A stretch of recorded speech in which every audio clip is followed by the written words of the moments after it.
Bonjour à toutes et à tous et ravi de vous retrouver pour cette nouvelle édition d'Apinov. Covid oblige, cette 17e édition a 1 an de retard.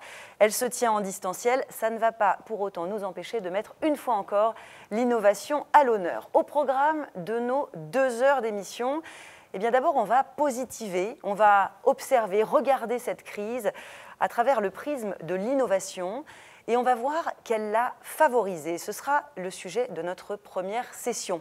Nous ferons ensuite un zoom sur le premier anniversaire du label Carnot, puis viendra le temps de remettre les trophées de l'innovation 2021 avec les 3 catégories habituelles, bien sûr, brevets prometteurs, soignants innovants et internes innovants. Et puis, en seconde session, nous nous intéresserons aux technologies connectées et aux dispositifs médicaux innovants. Nous verrons quels sont les parcours d'innovation qui leur sont associés. Nous voici ensemble pour 2 heures d'émission, 2 heures d'analyse, de témoignages, de retour d'expérience. Et pour inaugurer tout de suite cette 17e session d'Apinov, eh bien, je suis en plateau en présence de Martin Hirsch. Bonjour Martin Hirsch. Bonjour. Vous êtes directeur général de la PHP, bienvenue. Oui, merci beaucoup. Et du professeur Rémi Salomon. Bonjour. Bonjour. Vous êtes président de la CME, la commission médicale d'établissement de la PHP. Et nous allons vous parler dans quelques secondes. Martin Hirsch, la parole est d'abord à vous pour donc inaugurer cette nouvelle session d'Apinov. Merci beaucoup, je suis très heureux de l'inaugurer. On était très malheureux l'année dernière d'être le nez dans la crise et dans l'incapacité de tenir ce rendez-vous traditionnel, 17e édition, qui est un rendez-vous très important. Il est très important pour l'AP, il est très important pour toutes les générations à l'AP. Comme on le verra dans les remises de prix, il est important pour tous les métiers à l'assistance publique et il est très important pour nos liens avec les partenaires. Alors effectivement, on a choisi de consacrer cette année le thème de Apinov au lien entre la crise et l'innovation. Vous l'avez rappelé, on aurait pu avoir une crise qui fiche tout, une crise qui ralentit. On a d'abord eu un virus qui galopait, et face au virus qui galopait, on a eu des innovations qui ont été aussi surprenamment rapides. Alors bien évidemment, tout le monde a à l'esprit le vaccin. On se souvient que 30 ans après, on n'avait toujours pas de vaccin contre le sida. On savait qu'en général, les vaccins arrivaient tard. On se disait qu'avec un peu de chance, on mettrait 2 ou 3 ans pour avoir un vaccin disponible. Finalement, il a fallu moins d'1 an, quelques mois. Mais c'est aussi d'autres éléments qui ont été extrêmement rapides. On le verra tout à l'heure avec les tests du même nom, les tests rapides, les différents tests qui se sont mis en place et qui ont joué un rôle absolument majeur pour essayer de contrôler cette pandémie. Et au niveau de l'assistance publique, ça a été aussi une année ça va l'être, mais une année extrêmement riche en innovation. Alors, c'est intéressant pour l'assistance publique parce qu'en général, elle a une réputation contrastée par rapport à l'innovation. On sait qu'il y a beaucoup d'innovations qui, au cours des dernières décennies, sont nées à l'assistance publique, qu'il s'agisse de médicaments, qu'il s'agisse de dispositifs médicaux, qu'il s'agisse de techniques qui sont nées à l'assistance publique. Mais au regard de l'innovation, on a la réputation de ne pas être les plus rapides du monde à cause de notre procédure, à cause de notre taille. On a la réputation d'être un peu fermé sur nous-mêmes. On a la réputation d'être difficilement accessible. Et parfois, malheureusement, cette réputation n'est pas usurpée. Mais à la PHP, quand on a l'épée dans les reins, et l'épée était sacrément acérée, celle du Covid, quand on a l'épée dans les reins, on se secoue et on change nos habitudes. Et c'est vraiment ce qu'on a fait depuis un peu plus d'1 an. Alors on a innové dans la manière dont on travaillait. Rémi Salomon, le président de la CME, en est le témoin. On a changé nos modes de travail, on a cassé des barrières, on a fait équipe pour faire en sorte que tout le monde puisse jouer un rôle dans tous les domaines du soin, dans les domaines de la formation. J'en dis un mot parce qu'on a considérablement innové pour former en 24 heures des gens qui allaient prélever d'autres personnes, en 72 heures des gens qui allaient se réadapter à la réanimation. On a fait de la formation 24 heures sur 24, et ce n'est pas une formule pour les équipes de nuit comme pour les équipes de jour. On a essayé d'innover pour la recherche en mettant en place des processus qui foncent. Je me souviens de protocoles rédigés entre le mardi et le vendredi, passés en comité de prévention et de précaution le week-end, et avec les premières inclusions le lundi. C'est des choses totalement extraordinaires qui ont été faites pour qu'on puisse effectivement avancer dans des enjeux qui motivaient tout le monde. Et puis on a innové également dans la prise en charge, là aussi de manière accélérée.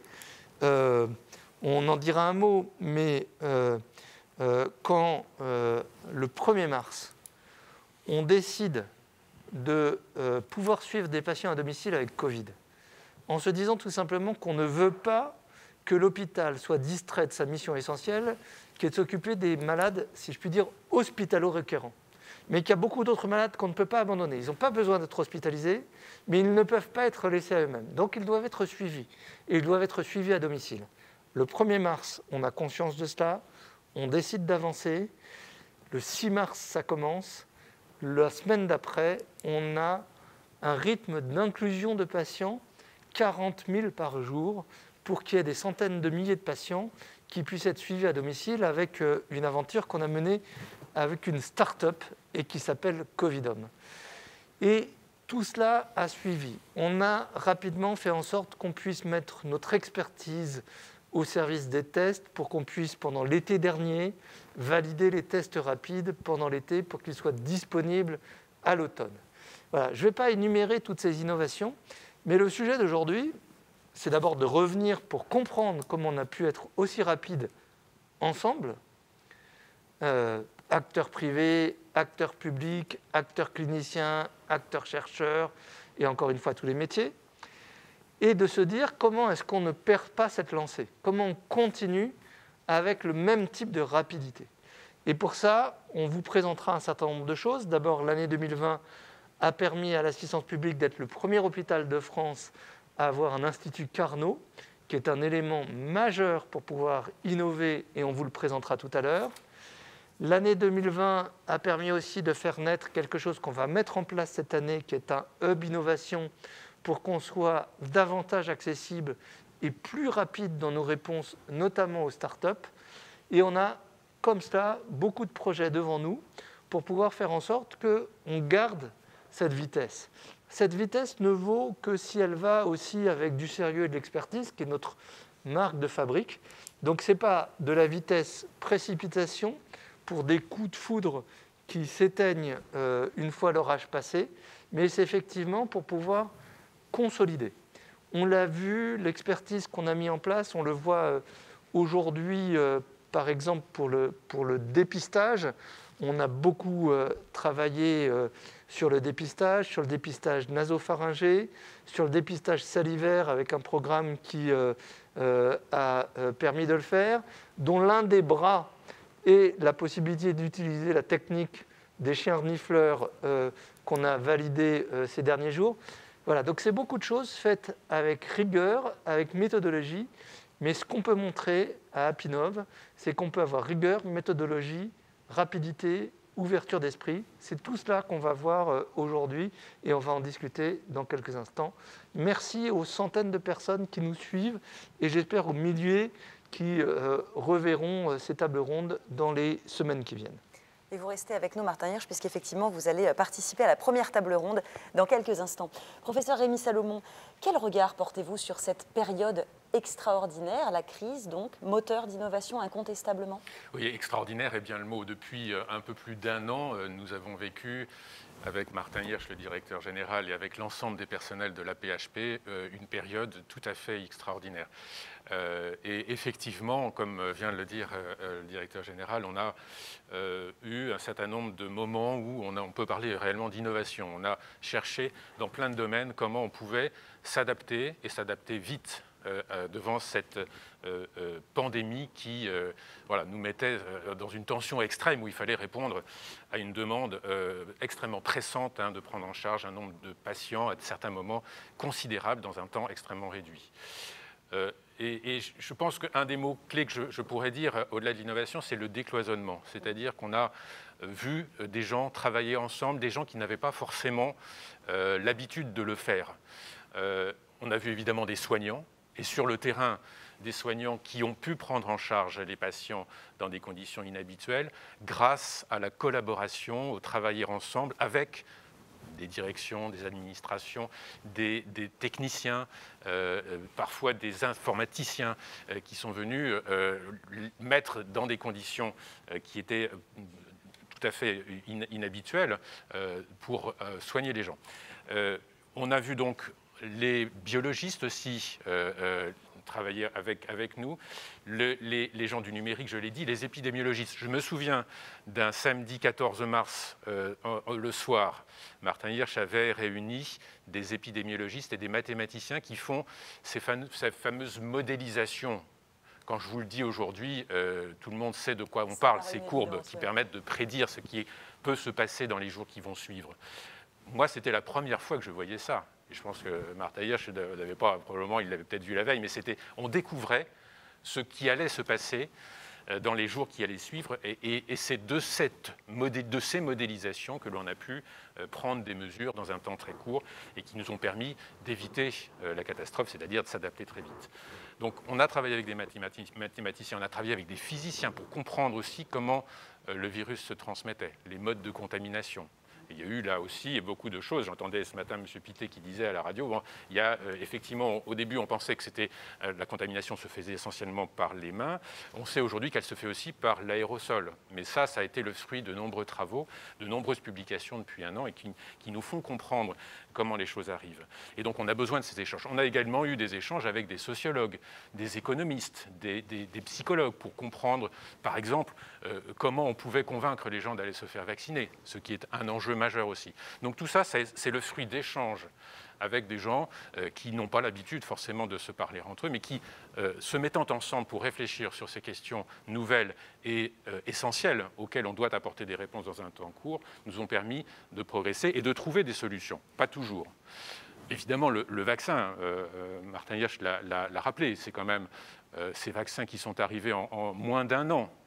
Formidable exploit technologique, fruit d'une recherche académique de plusieurs dizaines d'années. Mais il y a eu effectivement l'apport des industriels pour permettre, dans un temps extrêmement court, de finalement trouver une solution. Moi, je me souviens qu'en mars-avril, quand on parlait du vaccin, on se disait ce sera peut-être dans 1 an et demi, dans 2 ans, mais personne n'imaginait qu'on l'aurait dans un temps si court. Et d'ailleurs, les vaccins, on en parle aussi aujourd'hui, quand on parle de valorisation, on parle de brevets. Les brevets sont intéressants quand ils permettent d'accélérer le transfert de technologies, mais il y a aussi la question de savoir comment on peut, avec ce système-là, vacciner la Terre entière. On sait que c'est aussi une question qui se pose aujourd'hui et qui, seule une vaccination globale permettra de répondre à cette pandémie qui est une question de santé publique mondiale.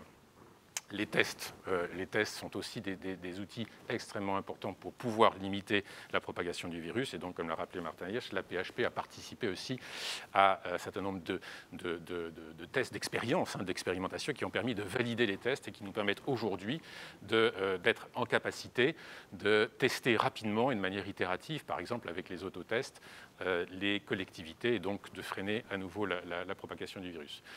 Les médicaments, je me souviens, il y a 1 an aussi, on avait des questions qui se posaient sur la disponibilité des médicaments. On a eu à un moment donné peur de manquer de médicaments. Et donc se pose là aussi la question, quand on parle d'innovation, de brevets, de localisation de la production. Et donc on s'est posé aussi à ce moment-là des questions sur la nécessité peut-être de reprendre une certaine indépendance sanitaire. Donc c'est des questions extrêmement importantes de politique de santé publique qui se posent aujourd'hui et qui sont donc autour de ces questions d'innovation et de progrès. Donc pour résumer, je pense qu'on a vécu une période, et le décloisonnement aussi d'ailleurs, entre l'hôpital et la ville. Et on va reparler tout à l'heure de cette capacité de suivre les patients qui ont été hospitalisés ou avant même l'hospitalisation, en collaboration avec les médecins de ville, grâce aussi à l'outil numérique. Donc on va reparler, Martin Hirsch y a fait allusion à cette solution Covidom. Je pense qu'il faut aussi rappeler que les choses se passent donc essentiellement sur le terrain. L'innovation, elle est au service du soin. Donc c'est des innovations en termes, on l'a vu, d'organisation.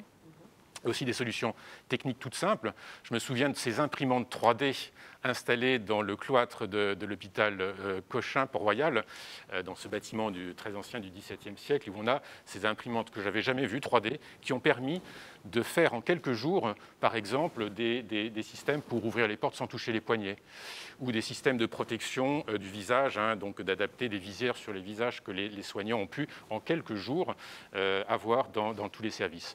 Des gens pensaient, avec les soignants, imaginaient des solutions, et la solution arrivait de manière très concrète dans les services quelques jours après. Donc cette période est absolument extraordinaire en termes de capacité de concevoir des solutions et de trouver la solution, et donc qu'elle se concrétise dans un temps extrêmement court.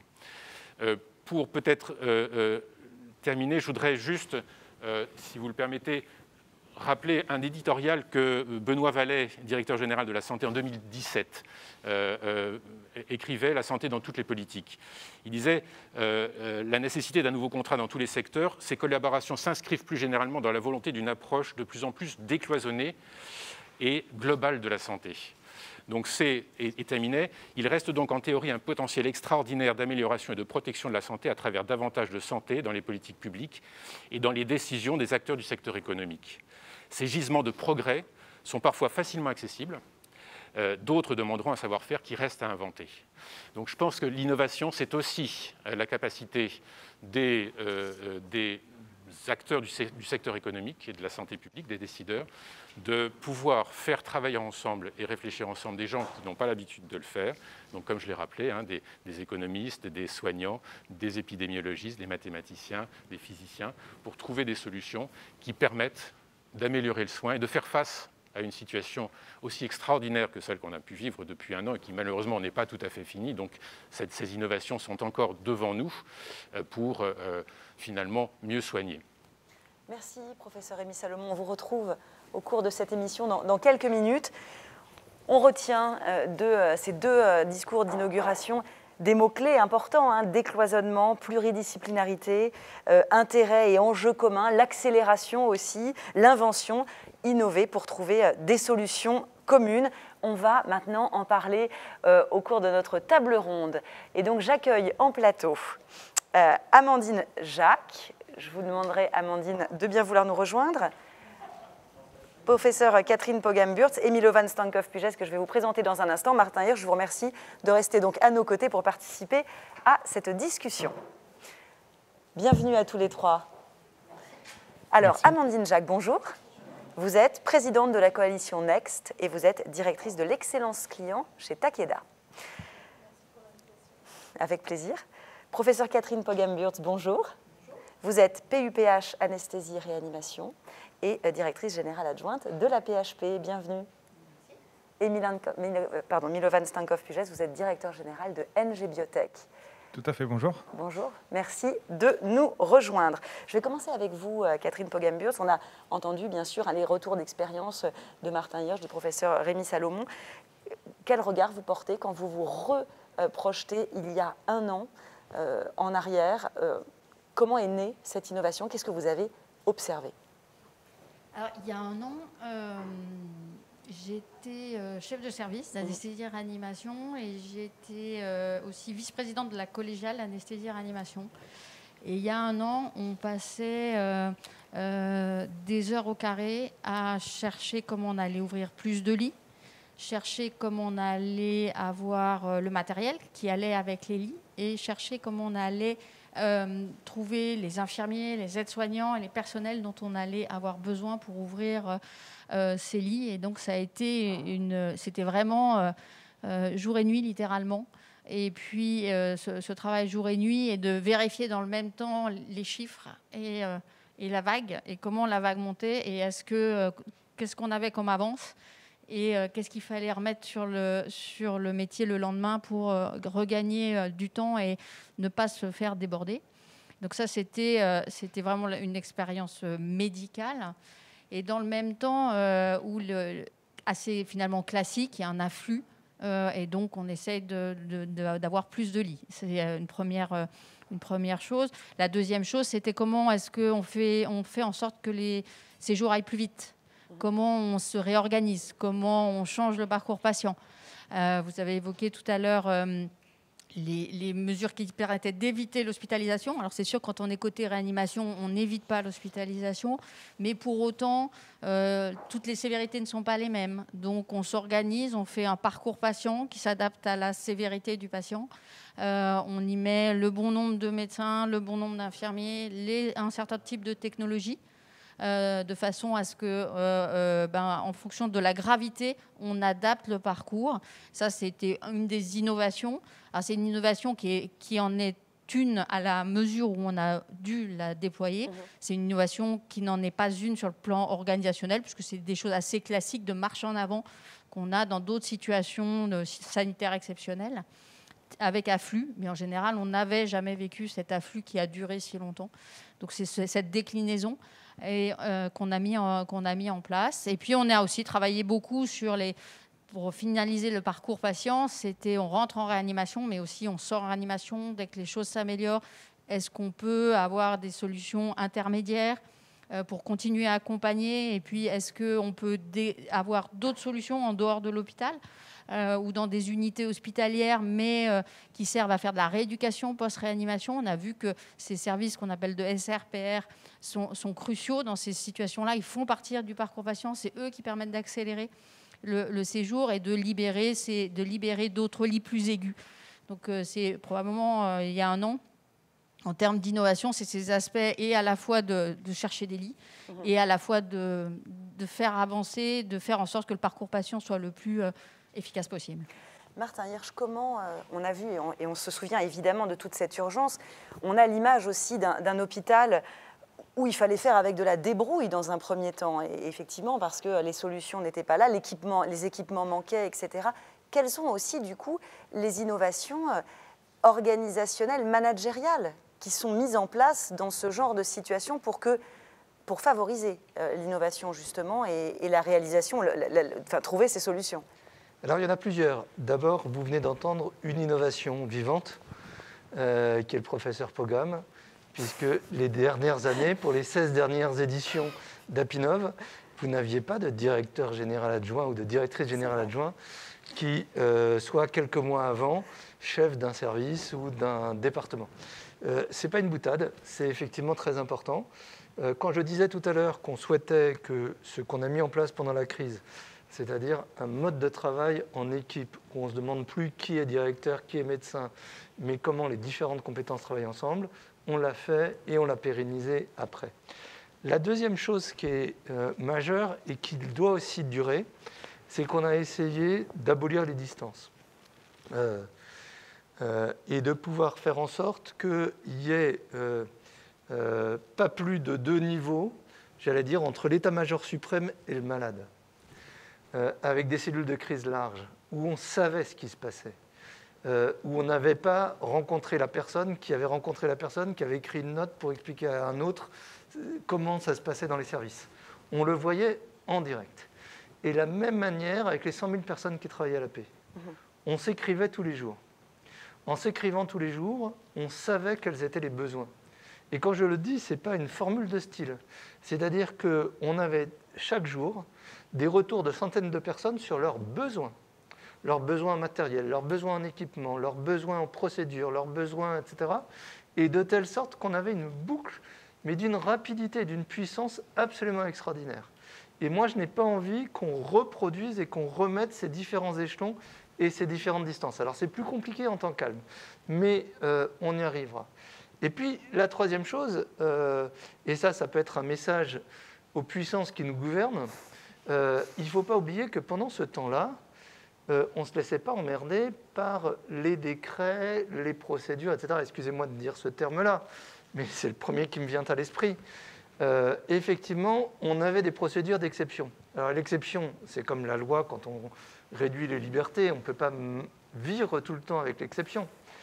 Mais le contraire de l'exception, ce n'est pas la routine mortifère.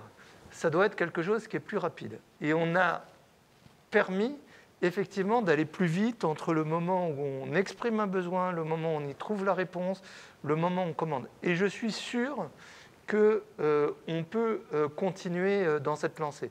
Donc vous voyez, 3-4 exemples comme ça, il y en a d'autres qui viendraient à l'esprit, mais ça permet de rappeler que l'innovation, c'est avant tout un état d'esprit partagé. Je parlais au sein de l'AP, mais c'était la même chose avec les différentes... voilà, on s'est appelé pour dire, et vous le raconterez peut-être, mais vous avez travaillé avec telle équipe, voilà, comment on peut faire pour qu'on passe à l'acte.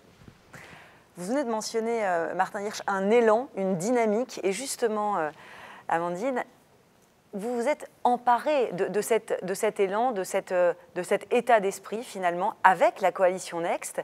Expliquez-nous comment tout ça vous a poussé en fait, à prendre cet élan aussi pour permettre de trouver des solutions communes et qui mettent comment dire, en relation des différents types d'institutions.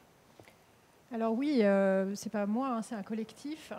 Et j'ai beaucoup aimé ce que vous avez dit en introduction. Vous avez parlé de casser les barrières. Voilà. Moi, à titre personnel, j'adore ça. Je crois que le collectif de la coalition Next adore ça. Qu'est-ce que c'est le collectif de la coalition Next? C'est plusieurs bénéficiaires. Donc on a plusieurs hôpitaux et notamment la PHP qui est très investie sur la coalition Next. On a plusieurs laboratoires pharmaceutiques donc qui se parlent tous ensemble, même dans des domaines thérapeutiques où nous avons des médicaments communs. Donc on s'entend très bien pour parler du bien-être du patient, hein, c'est important de le préciser, et des associations de patients. Ce collectif, il est regroupé pourquoi? Il est regroupé pour trouver, identifier des start-up, des sociétés qui vont nous permettre d'améliorer le parcours de soins. Aujourd'hui, on est tous, je pense, autour de la table, enfin des tables, à se dire qu'on n'est pas toujours très satisfait du parcours du patient. Je pense qu'on a tous accompagné quelqu'un de proche dans la maladie, dans le cancer. Bon, c'est vraiment le parcours du combattant. On sait qu'on peut améliorer ça on voit ce qu'on a fait dans le cadre de la crise et ce qui a été fait dans les hôpitaux et l'élan qu'il y a eu. Maintenant, les technologies digitales, parfois, on en discutait tout à l'heure, il y a des freins. Il y a un grand élan pendant la crise et on retourne à la normale et on se dit, tiens, on va surtout tout refaire comme on faisait avant. Et c'est vrai que nous non plus, au niveau du collectif de la coalition Next, on n'a pas envie de ça. On a envie de pouvoir identifier des solutions pour les patients qui vont être communes à plusieurs établissements, qui vont être communes, financées de manière commune par plusieurs laboratoires, parce que c'est ce qui donne de la pérennité. De la solution en e-santé, les laboratoires pharmaceutiques en font depuis 10-15 ans, puisqu'on ne peut pas se contenter de mettre un médicament sur le marché. On doit accompagner la prise en charge pour assurer le bon usage, observance, dépistage précoce, etc. Là, on veut aller plus loin et casser les barrières, c'est ça. On se réunit toutes les semaines, on a des échanges vraiment très productifs et aussi on fait face aussi chacun à nos propres réalités et à nos difficultés. Les établissements de soins, pour mettre en place des partenariats, ils ont leurs freins chez eux. Nous, laboratoires, on a tous nos freins également, d'éthique, de compliance. On a des règles très très strictes au niveau de nos instances mondiales. Donc, on fait face parfois à... Je trouve que c'est assez extraordinaire en fait, parce que ça accélère les discussions et ça accélère le concret. Parce qu'on est là pour quand même produire du concret. Et je pense qu'on aurait pu mettre, je ne sais pas, 4-5 ans de plus, si on avait voulu... si on n'avait pas eu cette occasion cette accélération, de fonctionner en collectif. Donc, c'est vraiment une aventure qui est assez extraordinaire. Et, nous, on aime beaucoup le partenariat public-privé parce qu'on apprend beaucoup des établissements. Et je crois que, j'espère qu'ils apprennent aussi de nous. Donc, c'est vraiment très riche. Milovan Stankov, justement, on parlait de ces partenariats public-privé, on parlait de l'accélération de l'innovation grâce à la crise. NG Biotech a, pour le moins, accéléré en effet dans l'innovation. Est-ce que vous pouvez d'abord nous raconter, même si beaucoup évidemment d'entre nous connaissons votre société, ce que fait NG Biotech et comment la crise a accéléré l'innovation chez vous? Très bien. Merci de l'invitation. Je suis très heureux de pouvoir partager l'expérience. Donc NG Biotech, on est un fabricant de tests de diagnostic rapide. On est une entité basée en Bretagne. On a une entité intégrée qui intègre la R&D, l'industrialisation, la production, et on commercialise dans une 50aine de pays les tests Covid depuis ces 12 derniers mois, et avant le Covid, des tests pour dépister les résistances aux antibiotiques, et également des tests rapides, des tests de grossesse à partir d'une goutte de sang au bout du doigt. Donc aujourd'hui, on est 120 personnes, et avec nos partenaires historiques, la PHP et le CEA, dans le domaine de l'antibiorésistance. Donc on avait déjà un travail historique en commun qu'on a mis au profit de la pandémie. Alors, comment est-ce que tout ça s'est passé, justement? Puisque les tests que vous avez pu développer, vous avez aussi pu le faire de manière plus rapide, tout en étant évidemment contrôlé, parce qu'il y avait, comme vous l'avez dit, cette historique, notamment de collaboration avec la PHP. Exactement, les partenariats publics-privés ont été un accélérateur. Donc on a capitalisé sur notre expertise, mais également sur les collaborations qu'on avait, qui nous ont permis de mener des évaluations sur nos prototypes avant d'aller sur le marché, avec des échantillons réels auxquels on n'avait pas accès, par exemple. Donc ça a été une vraie force. Et une des clés du succès également, c'est que face à l'imprévu et à la pandémie, au danger, on va dire, les priorités étaient claires pour tout le monde. L'importance, l'urgence. Donc ça a également été un facteur d'accélération. Même M. Hirsch le commentait tout à l'heure. Donc on s'est appelé également, nos équipes travaillaient déjà ensemble sur les tests Covid. On s'est appelé également pour aligner exactement toutes les équipes. Et c'est ce travail de partenariat et de collaboration qui a permis d'accélérer beaucoup de choses. Qu'est-ce qui s'est produit, entre guillemets, grâce à la crise? Avez-vous un exemple de quelque chose que vous avez pu faire, je ne sais pas, d'un processus qui a pu être accéléré et ce qui n'aurait pas été possible il y a même, ou inimaginable, il y a un an et demi? Tout à fait, on a transformé pas mal de process et on a fait tomber quelques barrières également, des règles strictes qu'on s'était imposées par le passé.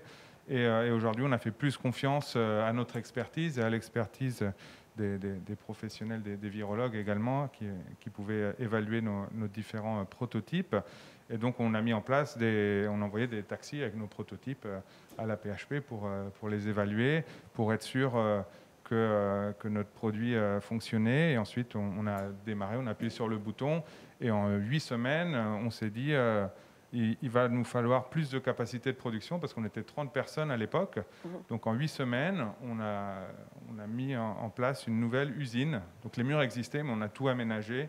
Et en 8 semaines, on a eu un deuxième site de production qui a commencé à produire des tests sérologiques Covid le 1er juin. Donc ça, c'était inédit. Donc on a tous trouvé des solutions inédites face à cette situation inédite. Catherine Pogam, quels autres outils ont émergé dans cette crise? Martin Hirsch a mentionné tout à l'heure Covidom. On peut parler aussi de OnConnect. Il y a différents outils, on va dire, qui sont aujourd'hui mis en place. Est-ce que vous pouvez nous expliquer quels sont aujourd'hui, à votre sens, le bénéfice pour l'hôpital et puis surtout pour les patients? Effectivement, dans les différents outils, tout à l'heure on a parlé d'élan, on a parlé d'avoir gagné finalement en 1 an, 5 ans. Alors je ne sais pas si on peut le quantifier comme ça, mais c'est l'idée. Et on avait en train de démarrer tranquillement, à son rythme, la téléconsultation. On avait la possibilité de la télésurveillance. On avait la possibilité du recours à l'hospitalisation à domicile. Particulier bien connu pour certains types de pathologies, un peu moins pour d'autres types, l'oncologie par exemple, très utilisé en hématologie, peu utilisé en oncologie. Un des enjeux qu'on n'a peut-être pas encore cité, c'était que pendant cette période, c'était peut-être un peu moins vrai sur la première vague, c'est très vrai depuis... parce que ça fait 1 an que tout ça dure, il fallait qu'on soit en mesure d'assurer nos soins et la qualité de nos soins sur les patients non Covid. Et ça a beaucoup fait couler d'encre, et légitimement, ce qui était autant la première vague, ça a duré 5-6 semaines, et donc il y a eu un peu de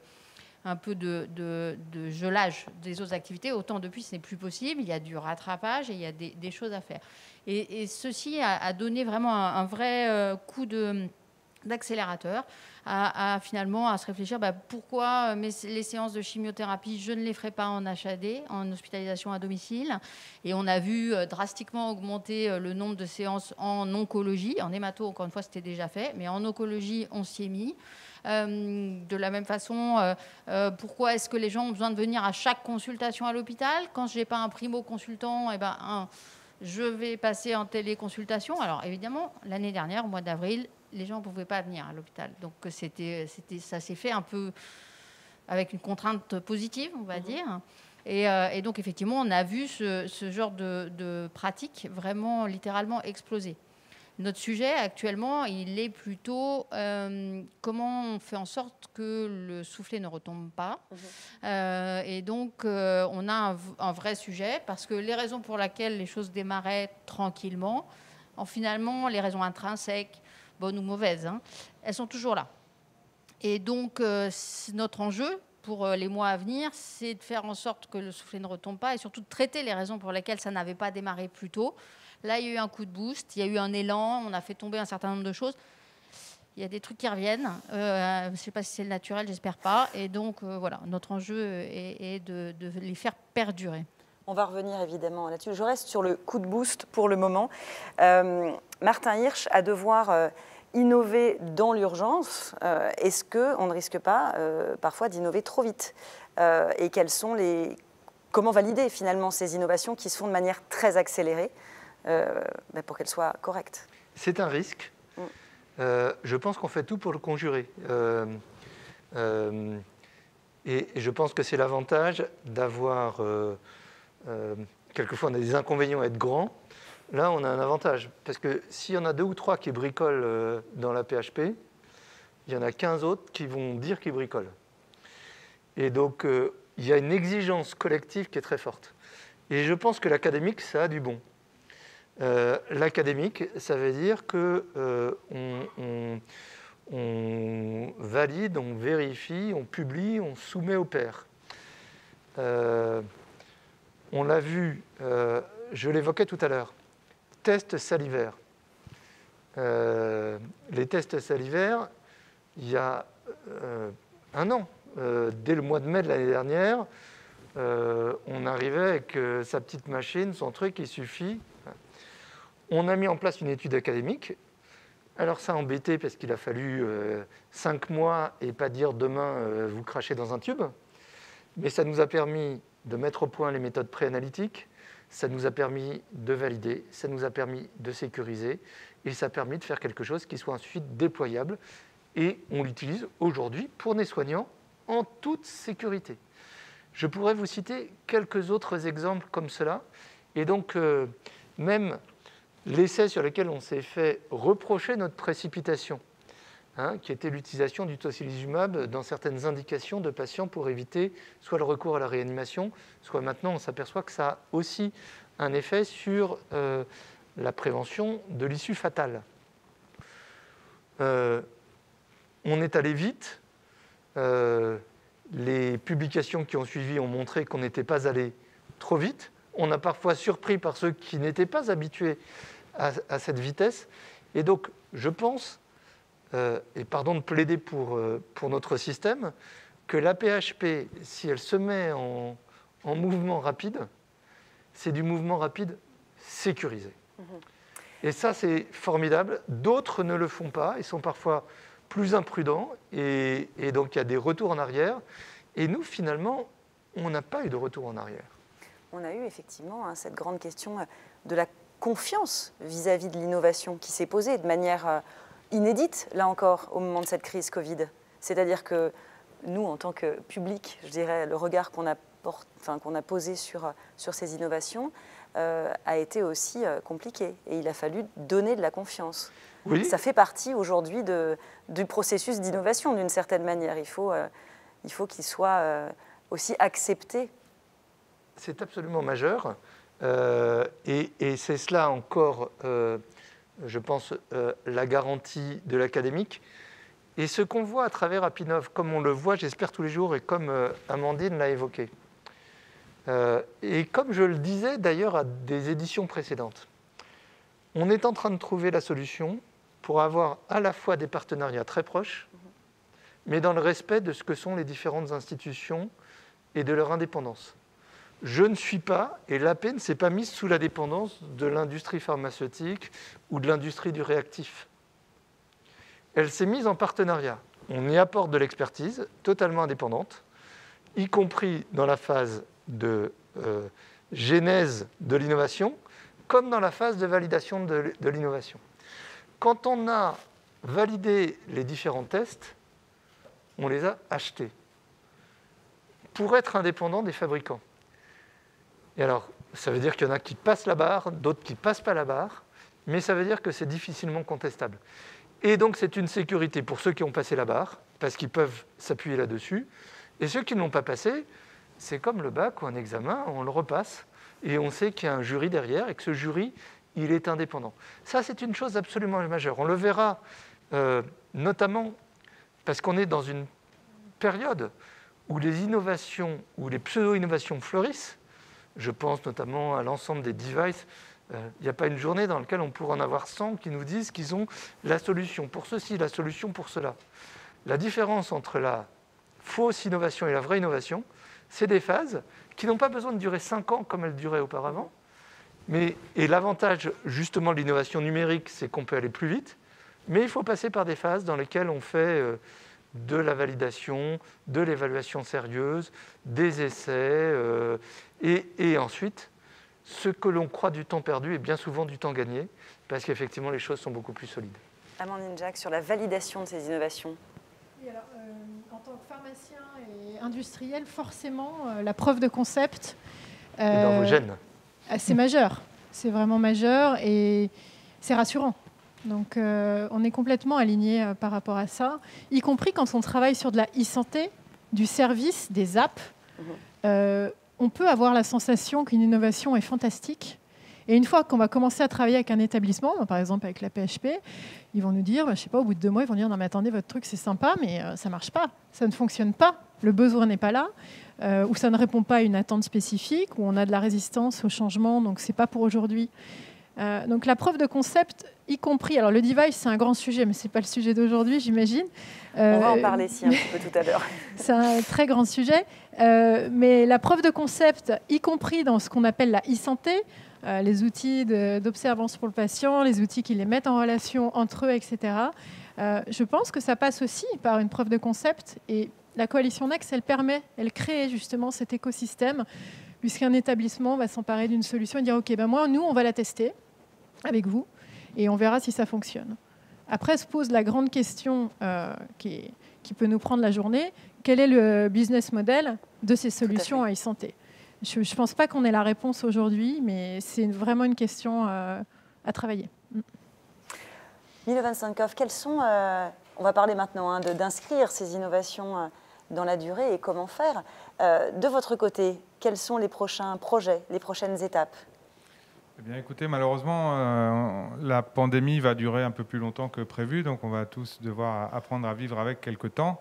Donc nous, on continue à développer des nouveaux tests. On travaille sur la salive en test rapide, on travaille sur le suivi vaccinal pour détecter les anticorps neutralisants. Donc il n'y a pas encore de guidelines à ce niveau-là, mais on développe déjà le test avec des seuils, et des seuils qu'on pourra adapter suivant les recommandations de l'OMS ou de la HAS pour coller au mieux à ce que les autorités vont attendre et accepter. Et en même temps, les activités historiques ont pris un peu de retard en 2020, donc on s'est dit, aujourd'hui, on ne veut plus prendre de retard sur l'antibiorésistance, sur la santé de la femme. Donc, on mobilise plus de ressources également pour continuer ces différents développements en parallèle. Catherine, on n'a pas eu encore de cette discussion autour de la manière dont les patients également ont vécu ces innovations. Qu'est-ce que vous avez, vous, observé, puisque inscrire ces innovations dans la durée, c'est aussi le faire évidemment au bénéfice du patient. Donc, quels ont été les retours d'expérience dont vous avez bénéficié ? Alors, c'est probablement le point qu'on devrait encore un peu développer. On a des retours d'expérience qui sont globalement bons, qui sont variables peut-être dans le temps et suivant dans quelle situation on était l'année dernière, au mois d'octobre-novembre, et durant ce premier trimestre. Globalement, on va prendre l'exemple de l'hospitalisation à domicile pour les chimiothérapies, par exemple. Les retours des patients sont bons. Mais le point qui fait que le retour est bon, c'est que les patients, ils le disent, ont le sentiment d'avoir gardé le lien. Et donc que, certes, le lien n'était plus physique, habituel, de la consulte, de je viens à l'hôpital, je viens faire mes étiquettes et tout ça. Toute cette partie d'où, d'ailleurs, il se passerait assez volontiers. Mais de quelque chose où ils savent que, OK, bon, je reste sur cet exemple des chimiothérapies. OK, ils vont avoir leur traitement à la maison, mais l'infirmière de coordination de leur centre de référence est au courant. Via OnConnect, ils peuvent être suivis également. On peut faire des associations de suivi. Donc, cette possibilité d'être suivi et à un retour, évidemment, qui est positif. Donc, ça, c'est un peu en substitution. Et puis parfois, c'est des propositions qui sont additives, c'est-à-dire qui sont un nouveau service qui n'existait pas. Et c'est le cas, par exemple, chez certaines cohortes de transplantés. Certains services ont mis en place la possibilité d'avoir, on va appeler ça télésuivi, même si ce n'est pas tout à fait un télésuivi, mais via des infirmiers de coordination, la possibilité d'être en lien direct avec le centre, y compris quand on habite loin. C'est assez fréquent sur les transplantés, que c'est une activité de référence, donc ils ne sont pas tous dans le bassin parisien. Et donc, on leur propose comme ça ce lien sous une forme qui est effectivement une forme virtuelle, mais qui a du concret. Néanmoins, il y a de la réponse. Et donc, ils sont globalement satisfaits. Après, ce n'est pas, je pense que c'est dans l'idée de personne, mais ce n'est pas un bascule du tout au tout. Mais on voit bien que dans des stratégies additives, il y a un plus du point de vue des patients. Amandine Jacques, du point de vue de la coalition Next, comment est-ce que vous avez cet élan dont vous vous êtes effectivement emparé il y a un an, que vous avez suivi? Comment est-ce qu'aujourd'hui, vous continuez à travailler ensemble pour que ces innovations perdurent, mais aussi cet état d'esprit, je dirais, d'accélération? Écoutez, la bonne nouvelle, c'est que le soufflet n'est pas retombé, en tout cas, du côté de la coalition. Amandine, parlez bien. Oui, donc le soufflet n'est pas retombé du tout. Ça a créé un élan qui perdure aujourd'hui. Vous parliez des patients qui vont se retrouver à être un peu chez eux et un peu à l'hôpital et qui veulent cette solution, finalement, que je qualifierais d'hybride. La coalition Next, elle commence à identifier des startups qui peuvent permettre cet accompagnement. On a une solution qui est en train d'être déployée, là, qui s'appelle Calmedica, où le patient il peut faire un chat sur tiens, j'ai pris 2 fois le comprimé, qu'est-ce qui va m'arriver? Il écrit ça dans son chat et il va avoir une réponse. Il ne va pas être en train d'essayer d'appeler 15 standards pour avoir une réponse. Donc ça, c'est des exemples très concrets qui sont issus de la coalition Next. On a My Charlotte aussi pour les patientes atteintes d'un cancer du sein qui leur permet de rentrer en relation avec du paramédical, avec les patientes entre elles. On a une autre solution aussi dans la BPCO qui est soutenue d'ailleurs par 2 laboratoires concurrents, donc c'est assez intéressant. Donc je crois que l'élan, il ne va pas s'arrêter. L'envie, elle est là de la part des établissements. Vous venez de le dire, si on veut que le soufflet ne retombe pas, il va falloir mettre en place tout un écosystème autour du patient. Et alors nous, on aime beaucoup parler en tant qu'industriel de l'expérience client. Donc déjà, qui est notre client? Ça, c'est toujours une grande question. Est-ce qu'on travaille sur l'expérience patient? C'est un vrai sujet, en fait, je pense, et ça corrobore à ce que vous dites. Donc, Martin Hirsch, quel levier pour poursuivre sur cet élan? Un levier très simple. Pendant toute la crise, en tout cas après la première vague, parce qu'on ne l'a pas fait pendant la première vague, mais depuis la rentrée, les représentants des patients participent à nos réunions de crise. Je ne sais pas si vous connaissez beaucoup d'entreprises, publiques ou privées, qui, lorsqu'elles sont confrontées à une crise, dans lesquelles, pendant la réunion de crise, de quoi on discute? Est-ce qu'on aura suffisamment de place pour les patients? Est-ce qu'on aura suffisamment de matériel? Comment on priorise? Comment on se débrouille? Et comment on a peur de ce qui va se passer la semaine d'après, de faire participer leurs clients, leurs consommateurs ou leurs patients? Nous, c'est le cas. Je trouve ça fabuleux. D'abord, ça apporte quelque chose. Et puis, ça veut dire que tous les participants savent que ce qu'ils vont dire est entendu par les patients, qui pourront réagir, etc. Et du coup, depuis la semaine dernière, nous avons des représentants des patients dans le directoire de l'AP, j'allais dire dans le sein des saints, l'endroit où on se réunit tous les 15 jours pour discuter de l'ensemble des orientations de l'assistance publique. Voilà. Ça, c'est quelque chose, j'allais dire, de la même manière que la médicalisation de la gouvernance, c'est quelque chose qu'on a vécu pendant la crise, au moment où ça pouvait être le plus difficile, le plus délicat, et on l'introduit pour la suite. Je vois assez majeur, et c'est quelque chose, je pense, de très positif pour l'avenir. Décloisonner, transparence, travailler ensemble, trouver des solutions communes. Merci à tous les 4 pour vos retours d'expérience et témoignages. On va maintenant passer au label Carnot.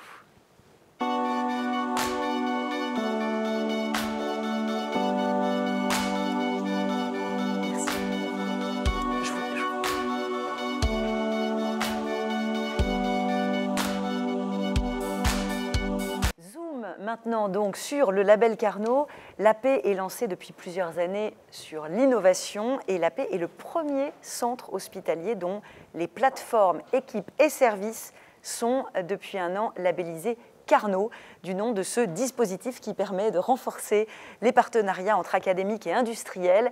Et nous accueillons Stéphanie de Koopman pour nous en parler ce matin. Merci beaucoup Stéphanie d'être avec nous. Stéphanie, je rappelle que vous êtes directrice de la recherche clinique et de l'innovation de la PHP. Et donc vous allez nous présenter cet esprit Carnot, ses bénéfices bien sûr pour l'hôpital, mais aussi pour la communauté partenaire industrielle. Stéphanie, on vous écoute. Merci Nathalie de me permettre de présenter ce dispositif, d'en présenter la philosophie, de présenter comment l'AP se l'est approprié, ce que ce label veut dire en termes d'engagement pour l'AP, et puis les principaux objectifs et réalisations, dont le Hub Innovation que je vous présenterai. D'abord, je vais commencer par expliquer ce qu'est le label. Qu'est-ce que ce label Carnot ? C'est un label d'abord décerné par l'ANR, par l'Agence nationale de la recherche. Aujourd'hui, il y a 39 Carnot qui sont labellisés. Pour effectivement les CHU, c'est le premier label décerné à un CHU. Ça couvre l'ensemble des domaines de la recherche, pas que le domaine de la santé, et ça permet aussi des collaborations très fortes entre l'innovation en santé, puis l'innovation dans d'autres domaines, la mécanique, les sciences de l'ingénieur. On a effectivement un champ important de collaboration. Ça reconnaît l'excellence d'une recherche, des valeurs fortes telles qu'elles ont été exprimées durant la table ronde, et puis le souhait, l'envie, la conviction de développer des partenariats avec nos partenaires industriels et des collaborations publiques-privées. L'objectif de ce dispositif, c'est permettre de donner le cœur, de donner les moyens de développer la recherche avec les industriels, avec un mécanisme d'abondement qui finalement, calculé sur les recettes partenariales, permet à l'AP de réinjecter dans ces organisations et auprès de ces investigateurs ce pourcentage pour venir en appui et aller plus loin dans la recherche industrielle. Quelles sont les exigences de ce label qui nous ont séduits et pourquoi l'AP s'est engagée dans ce label? D'abord, c'est des exigences assez fortes et des engagements assez forts en termes de recherche contractuelle. Voilà, l'engagement aussi d'être réactif, d'être professionnel, d'avoir des modèles de partenariat clairs. Et puis, c'est aussi un label qui est visible auprès des entreprises. Ça nous oblige à un exercice de formalisation de notre offre. On fait beaucoup de choses, on ne le fait pas toujours bien savoir. Voilà, on est aussi multifacette et donc ça nous oblige à écouter les attentes et à les formaliser sous une offre de services et de partenariats auprès des entreprises. Quels sont les grands axes stratégiques de l'Institut Carnot de l'AP? On les a voulu, c'est assez simple, on les a voulu autour de 3 axes. D'abord, c'est rendre l'AP plus attractif pour les industriels. Et ça passe par la revue de nos process, par de la dématérialisation, par des supports de communication, par une offre qui est lisible et accessible. C'est aussi, d'un autre côté, rendre les partenariats industriels attractifs pour les investigateurs. Aujourd'hui, à l'AP, la recherche partenariale et la recherche académique, c'est 50%, 50%. Ça a énormément évolué dans les dernières années.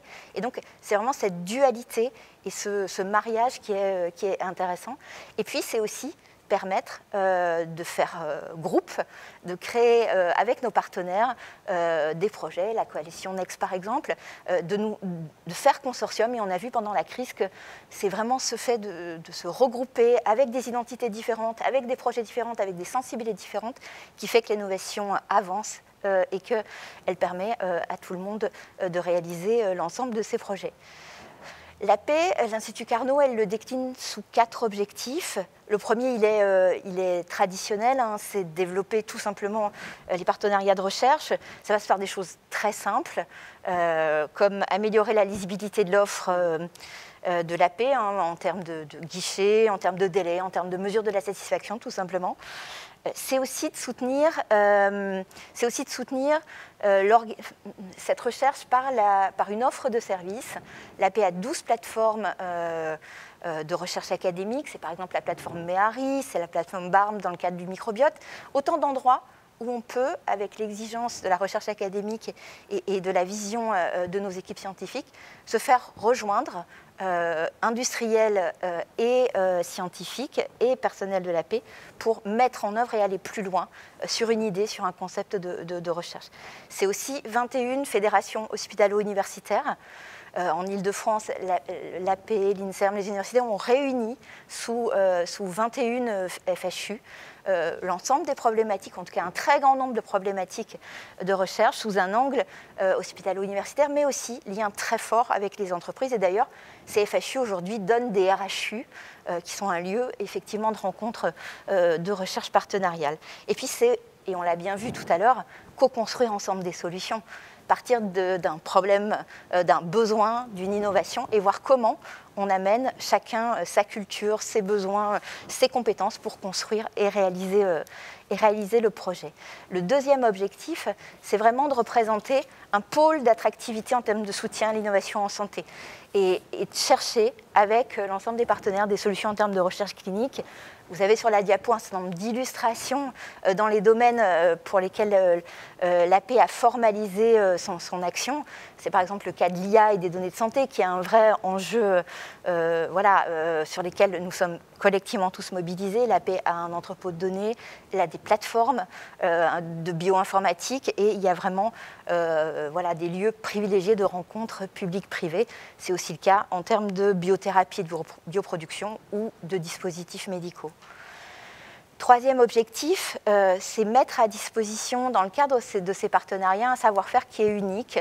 On le disait tout à l'heure, les équipes de l'AP, elles apportent cette rigueur, cette impartialité, cette valeur scientifique qui fait que finalement, on a besoin de ce mariage et de ces deux regards pour avancer. Et donc, c'est aussi mettre à disposition des compétences qui sont aujourd'hui regroupés au sein de la DRCI et des URC à la PHP, autour de montage de projets, d'expertise juridique et contractuelle, de droit et de respect des patients et d'application des exigences technico-réglementaires, ce qui est la garantie qu'une bonne recherche sera menée ou qu'un projet ira jusqu'au bout et ne sera pas confronté à des difficultés in fine. Et puis c'est des délais qu'il nous faut encore optimiser et mesurer la satisfaction de nos partenaires. La dernière réalisation du label Carnot, c'est le Hub Innovation. Ce hub, c'est la rencontre de savoir-faire des équipes de la direction de la recherche et de l'innovation, de la direction des systèmes d'information, de la direction de la stratégie. Autant d'équipes qui sont mobilisées autour de l'innovation. L'innovation, c'est à la fois un projet, c'est à la fois une implantation dans une organisation et c'est aujourd'hui très souvent de la donnée. Ces équipes se sont mobilisées pour créer une plateforme à destination à la fois interne. Comme on l'a vu tout à l'heure, il y a un enjeu. La crise a rendu les gens plus acteurs de leur quotidien. Et donc, il y a vraiment un enjeu à leur permettre d'avoir un outil sur lequel j'ai un projet, je veux avancer, j'ai une idée, je peux la déposer. Et puis, c'est un outil aussi pour l'extérieur. Je veux rentrer en contact avec une entreprise, avec un partenaire. Je veux rentrer en contact avec un service. J'ai une idée. Je veux pouvoir la tester avec les équipes. Aujourd'hui, soit les gens frappent à plusieurs portes, soit ils ne savent pas quelle porte frapper. Et donc cette plateforme, au-delà, elle permet ce dépôt, elle permet l'examen par nos équipes de manière commune de ces différents projets, et puis un appui et un accompagnement tout au long du cycle auprès à la fois des équipes de l'AP, mais aussi de nos partenaires et des startups qui sont invités à utiliser cet outil. On sentait que c'était une vraie demande de lieu de rencontres et la crise a montré combien cette rencontre était importante et donc ce partenariat et ce hub y répondent. Un contact pour le Carnot, Pauline Crépel, normalement ça s'affiche, vous avez les coordonnées pour prendre contact avec elle. Ainsi, tout est parfaitement complet. Merci beaucoup, Stéphanie. L'Esprit Carnot, positionner l'hôpital comme un lieu où on met en commun besoins et réponses aux besoins qui crée cette émulation qui est, on peut dire magique, en tout cas unique. Et le lien est tout fait, finalement, pour arriver maintenant à la remise des trophées de l'innovation qui illustrent justement cette capacité d'innovation de l'AP-HP.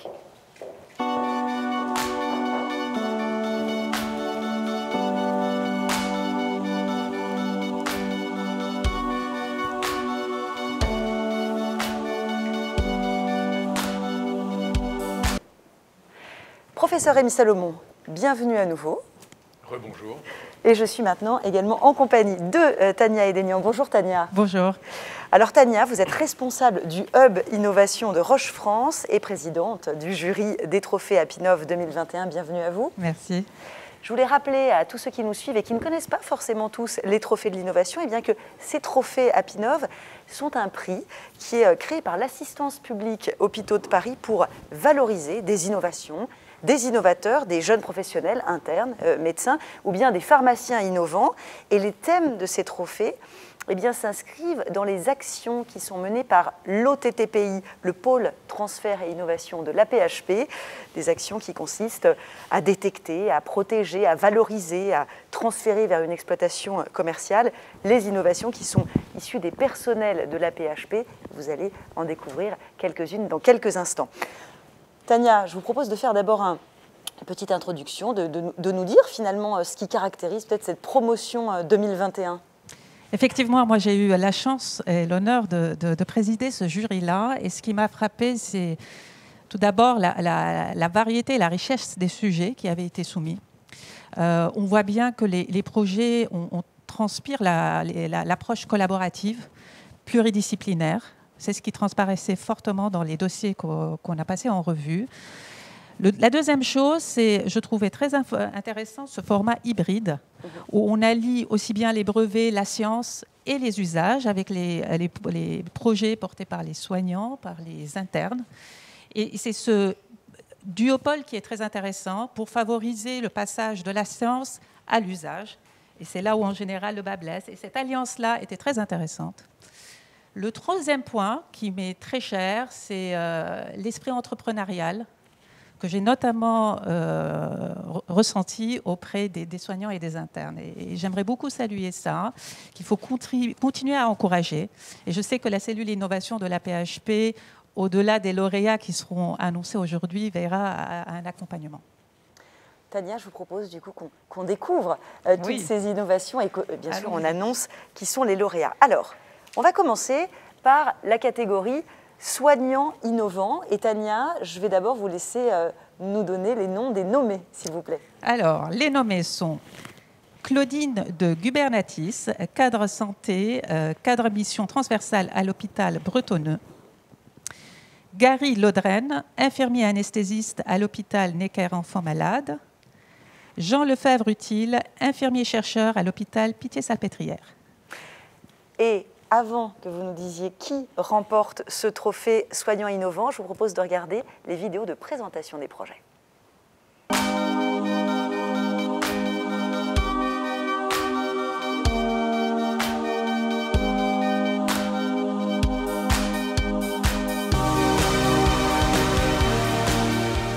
J'ai commencé en tant qu'infirmier dans une unité de soins intensifs à l'USIDATU, qui est une unité de gestion de crise pour les patients avec autisme et déficience intellectuelle qui présentent des troubles graves du comportement. Actuellement, je termine ma thèse en éthique. Je développe les résultats de recherche afin d'aider le service chez les patients qui ont des troubles du comportement. On a une perte de chance qui est très importante. Les patients ont des besoins de soins médicaux ou d'examens, qui peuvent être des soins dentaires, qui peuvent être passer une IRM, où on va essayer d'immobiliser la personne sur une vingtaine ou une trentaine de minutes. Sachant que l'objectif est de trouver un juste équilibre entre la non-domination et la non-indifférence. Il faut pouvoir aussi répondre aux besoins de protection. Dans notre service, on a un outil qui s'appelle le Papoose Board. On a amélioré le confort en essayant de rembourrer, notamment au niveau de la tête. Ce tapis d'immobilisation transitoire fonctionne avec 2 straps qui peuvent immobiliser le corps.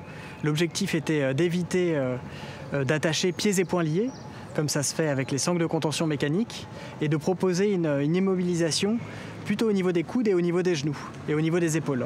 Là, on pourrait avoir finalement la possibilité de soigner les patients qui habituellement ne sont pas traités. Donc on a un industriel qui est intéressé pour développer l'outil. On recherche un financement pour finaliser la maquette qui a été élaborée avec l'école de design, l'ENSI, les ateliers, de telle façon à envisager assez rapidement un premier prototype qu'on puisse expérimenter dans le service. Je vous laisse entrer, allez-y. J'ai fait énormément d'escape games, ce qu'on pourrait appeler loisirs, et j'ai entrepris un master en sciences de l'éducation où le jeu avait une part importante. Ma cadre supérieure, Madame Bodenreider, qui voulait une formation à partir d'une problématique terrain qui était les erreurs d'administration de médicaments. Ça faisait combien 15 fois? Putain, j'arrive pas. 15 fois 15. J'ai construit cette formation en me basant sur les Osiris qu'on a épluchés avec les erreurs médicamenteuses qui revenaient le plus souvent et des notions de facteur humain, parce que le facteur humain, ça correspond à 85% des erreurs commises à l'hôpital.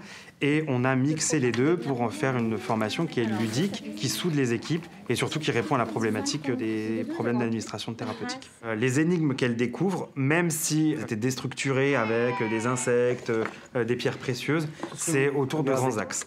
La proportionnalité, la lecture de prescription, le calcul de dose, la préparation de thérapeutique. Les 5 premières minutes, elles ne comprennent pas ce qu'elles font là. Et ensuite, assez naturellement, les groupes se font. Et il y a des surprises au niveau de la communication entre des gens qui sont leaders tout de suite, des gens qui font pivot. Quand on a une difficulté, l'escape game aussi montre qu'on n'est pas seul. On a des collègues et ça force aussi à aller demander de l'aide. Le débriefing, justement, il sert à faire prendre conscience aux gens de leur rôle dans les équipes. Orange, ouais! L'escape game, moi, je l'ai pensé vraiment court et transportable pour être fait quasiment n'importe où. Et je pense que c'est facilement transposable à tous les professionnels de santé. Maintenant, moi, ce qui me manque, c'est de la technologie, des tablettes, des choses un peu plus digitales pour augmenter l'immersion. À la base, moi, je suis kinésithérapeute et donc j'ai été confrontée souvent à devoir faire marcher quelqu'un qui avait une perfusion, qui avait l'oxygène et qui avait un déambulateur. Quand on est kiné et qu'on doit faire marcher quelqu'un avec tout ça, on est obligé d'aller chercher un collègue ou de trouver un soignant pour être 2, puisqu'on ne peut pas faire marcher la personne toute seule. Et ça, c'est toujours un peu compliqué parce que chacun va qu'à ses occupations. Et puis, la personne, en plus, n'a pas d'autonomie puisqu'elle ne peut pas aller aux toilettes. Allez-y. Oh, ça fait mal. Allez, on va avancer. Donc, j'ai commencé à chercher sur Internet en me disant, ça doit exister, c'est un b.a.-ba. Pour moi, ça avait l'air simple. J'ai pas trouvé, donc je me suis dit, je vais le fabriquer moi-même. Il fallait que ça soit léger, il fallait que ça ne déstabilise pas le déambulateur. J'ai une art thérapeute qui fait de la sculpture animalière, donc je me suis dit, tiens, je vais aller voir dans son logis là-bas, et j'ai vu qu'elle avait donc du grillage, qu'on appelle du grillage à poules, qui est très léger. Et donc, je me suis dit, tiens, je vais fabriquer un cône pour mettre, en fait, l'obus d'oxygène bien au milieu pour pas déstabiliser. Et pour le pied à perf, il y a longtemps que j'avais déjà mis des pieds à perf attachés avec de la résine au déambulateur. J'ai fait ça, j'ai vu que ça fonctionnait bien. J'ai besoin de tout, parce qu'en fait, moi, j'ai eu l'idée, mais après, c'est du bricolage. Donc, moi, j'ai besoin de faire un prototype et d'essayer après qu'il y en ait dans tous les hôpitaux. Retour plateau pour ce trophée soignant innovant. Tania, je vous laisse annoncer le nom du lauréat ou de la lauréate. Alors, le lauréat est Jean Lefebvre-Utile. Jean Lefebvre-Utile. Très bien. Écoutez, je pense que nous allons être en communication avec Jean. Jean, est-ce que vous nous entendez? Oui, bonjour. Bonjour Jean. Oui, on vous entend très bien. Félicitations, évidemment. Écoutez, merci beaucoup. C'est vraiment un honneur là. Voilà, j'ai reçu le trophée là. Donc je vous remercie beaucoup pour ce prix. C'est un travail de recherche infirmière qu'on a mené dans le service du professeur Cohen à l'hôpital Pitié-Salpêtrière en pédopsychiatrie. Je ne sais pas si tout le monde avait entendu la vidéo, puisque moi, je n'avais pas le son. Tout à fait, on l'a entendu, absolument. D'accord. Donc, je n'ai pas besoin de vous répéter, mais c'est vrai que je remercie vraiment les membres du jury pour avoir été sensibles, finalement, à des situations de crise et de violence persistantes auxquelles on est confronté parfois au quotidien. Et c'est vrai que très souvent, sur les enjeux éthiques, on a souvent une indignation par rapport à la restriction de liberté, par rapport finalement à la domination que ces situations peuvent engendrer. Et là, c'est vrai que l'outil était aussi axé sur le non-abandon, sur le besoin de protection dans des situations très complexes où les besoins sont présents. Et donc, voilà, je remercie à nouveau les membres du jury pour ce prix qui va nous permettre en fait, d'avoir un prototype qu'on va pouvoir tester dans le service. Et puis, bien sûr, ça va faire l'objet d'une formation pour éviter les dérives qu'il peut y avoir avec ce type d'outils. Merci beaucoup. Jean, encore toutes nos félicitations et une très belle continuation à vous et à votre équipe. On va maintenant, Tania, passer à la catégorie suivante, catégorie interne innovant. Et bien, écoutez, une fois encore, je vous laisse annoncer les nommés. Les nommés. Clément Desjardins et Quentin Salarden, interne en médecine à l'hôpital Avicenne.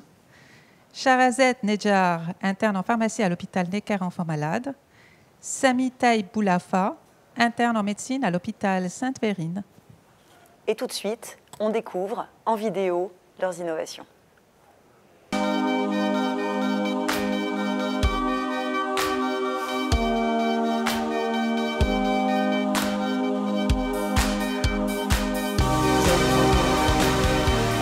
Bon, écoutez, je ne suis pas trop... Nous, on s'est rencontrés lors de notre stage d'internat ici à l'été 2019. D'une relation purement de travail est née une relation amicale et puis l'idée de collaborer ensemble sur un projet assez ambitieux. La maladie de Parkinson, c'est quand même une maladie très fréquente. Il y a 150 000 patients parkinsoniens en France et on ne peut pas référer 150 000 patients à des neurologues spécialisés, en tout cas en urgence. Ce projet d'analyse de mouvement de main de patients parkinsoniens, c'est une idée qui trottait dans la tête depuis longtemps du chef de service ici, professeur De Gauss. Il est établi que les médecins filment leurs patients tant pour le suivi que pour le diagnostic. On a pu se baser sur cette banque de données de vidéos pour réaliser nos analyses. Après, il y a l'aide aussi de Gaëtan Vigneault qui constituait la partie informatique et d'analyse de l'image. Mon travail il a consisté à adapter des réseaux d'intelligence artificielle qui étaient déjà très performants pour leur faire détecter sur des vidéos de patients les différents points clés de la main. Puis, en appliquant un autre réseau d'intelligence artificielle, de les passer dans des modèles 3D. Un des principaux champs d'application, ça serait permettre un diagnostic précoce de la maladie de Parkinson, beaucoup plus précoce qu'à l'heure actuelle. Il suffit d'avoir soit une webcam, soit un téléphone. Je pense qu'à l'heure actuelle, tout le monde a une webcam ou un téléphone. De filmer le patient en temps réel. On peut tout envisager, on peut filmer le corps entier, analyser des parties plus précises, le visage, les mains. Aujourd'hui, on a besoin de plus de visibilité pour qu'on ait peut-être plus d'offres de collaboration pour essayer d'étendre l'utilisation de ce projet, voir s'il est utilisable en recherche aussi. Donc ça permettrait d'élargir un petit peu l'utilisation et le champ des possibles. Pendant mes derniers stages en tant qu'externe à la PHP, je me suis rendu compte dans tous les services dans lesquels je suis passé qu'il y avait une lacune dans le transport des échantillons réfrigérés. En fait, la plupart des services fonctionnent avec les moyens du bord, parfois avec de la glace pilée, parfois avec des pains de glace qui ne sont pas optimum puisque les prélèvements ne doivent pas être au contact de la glace directement. Il serait souhaitable que le prélèvement arrive dans des conditions adéquates, qu'il n'y ait pas par la suite une annulation à cause de la conservation qui n'est pas respectée. C'est dommage, d'annuler un résultat à cause de l'étape préanalytique qui est très importante. Normalement, les échantillons sont acheminés dans des sachets de prélèvement. L'innovation, en fait, consiste à ajouter une troisième partie à ces sachets de transport avec deux composants qui, lorsqu'ils rentrent en contact, par une réaction qu'on dit endothermique, créent du froid instantané et permettent d'acheminer les produits à une température optimale. Dans la problématique du gaz du sang, au sein des gros hôpitaux, vous avez des systèmes pneumatiques qui permettent d'acheminer directement au laboratoire les prélèvements. Parfois, il doit être transporté à plusieurs kilomètres avec un coursier. Et donc, cette problématique de maintien de température est là primordiale. On serait capable de rendre un résultat dans les temps impartis et avec une fiabilité certaine. Pour optimiser cette innovation, je cherche des partenaires industriels qui seraient prêts à travailler avec moi, qui souhaiteraient développer cette innovation et la commercialiser, puisqu'il y a un réel besoin, que ce soit dans les établissements hospitaliers et les laboratoires d'analyse médicale. Je suis interne en pharmacie à l'hôpital Necker. Je suis rattachée à l'unité de production des chimiothérapies et je suis arrivée en novembre 2020. L'hôpital Necker gère une grosse activité de greffe de cellules souches hématopoïétiques et de prise en charge des pathologies hématologiques chez les patients adultes et chez les enfants. La prise en charge de ces maladies nécessite l'administration de médicaments antitumoraux et ce sont des médicaments assez sensibles. Les soignants se posent beaucoup de questions autour des traitements anticancéreux et comme ils se doivent d'être spécialisés, formés et ne pas faire d'erreurs sur ce type de molécules, on a eu l'idée de faire cette base de données. Les soignants nous ont demandé d'avoir à la fois cette version sur ordinateur et une version sur téléphone. Nous avons baptisé les Amis de Necker, format digital, pour justement renforcer la sécurité d'utilisation de ces médicaments. Une poche de chimiothérapie, elle est fabriquée au niveau de la pharmacie centrale. Elle est ensuite livrée au service. Et en fait, c'est au moment où la poche arrive dans le service et que l'infirmière se pose une question sur la molécule qu'elle s'apprête à administrer à son patient, qu'elle va consulter cette base de données. Zindoxan, le lot c'est OH224A. Ok. Que je vais mettre dans une glucose 250. Elle a accès aux modalités d'administration, aux principaux effets indésirables et comment les prévenir. On a aussi des procédures de sécurité. Par exemple, si jamais une chimiothérapie sort de la veine, qu'est-ce qu'il faut faire, quelle heure doit tenir, est-ce qu'il faut que je dois prévenir le médecin, quel délai, quels sont les dangers pour le patient. Il y aura toutes ces informations-là dans l'application. On recherche un partenariat pour développer la page web et créer l'application mobile. Annonce donc des résultats et de la lauréate ou du lauréat du Trophée Interne-Innovant avec vous. Tania, on vous écoute? Alors, félicitations à Clément Desjardins et Quentin Salarden. Ils sont donc deux lauréats. Exactement. Deux lauréats qu'on retrouve en vidéo. Et parfait, vous êtes déjà là. Bonjour à tous les deux. Bonjour. Bonjour. Et évidemment, toutes nos félicitations. Merci. Ouais, merci beaucoup. On tient à remercier vraiment le jury de nous avoir sélectionné et récompensé de ce trophée interne innovant qu'on a bien reçu, qui est un peu flou d'ailleurs. Et ce projet n'aurait vraiment pas pu voir le jour sans à la fois le dynamisme du professeur De Gauss, chef de service de neurologie à Alcen, et puis l'orchestration de Gaëtan Vignoux, qui est ingénieur doctorant au Collège de France. Pour nous, c'est vraiment important que ce projet soit mis en avant parce que ça montre bien l'accomplissement d'un travail collectif et l'importance de la synergie, de la qualité dans la recherche et l'innovation médicale parce qu'on a travaillé avec des métiers totalement différents. Ça permet d'avoir un esprit sans équivalent. Quelques petits soucis de liaison. Je vais vous demander de bien vous rapprocher du micro de l'ordinateur, s'il vous plaît. Est-ce que vous pouvez répéter, s'il vous plaît, parce que malheureusement, nous n'avons pas entendu ce que vous venez de dire. En fait, j'ai juste dit que pour nous, c'est très important que ce projet soit mis en avant parce que c'est l'accomplissement d'un vrai travail collectif et ça qui montre la synergie, la transversalité dans la recherche et l'innovation médicale qui sont deux points clés. On a travaillé avec des corps de métiers totalement différents, notamment Gaëtan Vignoux qui est mathématicien en thèse de sciences et ça nous a permis une ouverture d'esprit sans équivalent. Synergie et ouverture d'esprit, c'est exactement ce que vous disiez tout à l'heure, professeur Rémi Salomon. Merci beaucoup à tous les deux, bravo encore et très belle continuation. Merci beaucoup. Alors Tania, on poursuit avec notre troisième catégorie, celle du brevet prometteur 2021. Quels sont les nommés? Qui sont les nommés? Les nommés sont professeur Bruno Gogli, PUPH à l'hôpital Henri Mondor, Dr Joe Elie Salem, MCUPH à l'hôpital La Pitié-Salpêtrière, Dr Fabrice Vallée, MCUPH et Dr Jonas Joachim à l'hôpital Lariboisière. Et on découvre, sans plus attendre, leurs innovations en vidéo.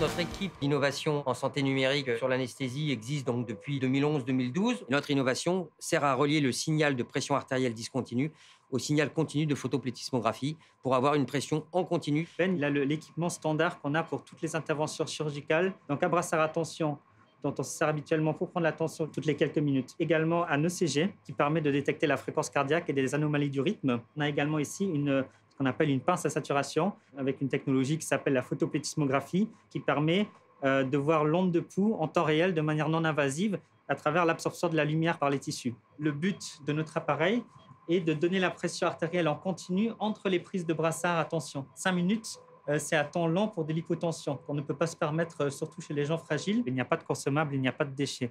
On réutilise uniquement du matériel. Sans demander de monitorage en plus, juste par un algorithme qui relie les deux signaux et qui nous donne une pression entre les prises de brassard à tension. Il y a d'un côté les médecins, Fabrice et moi, mais il y a d'autre côté aussi besoin d'ingénieurs pour ce type de travail.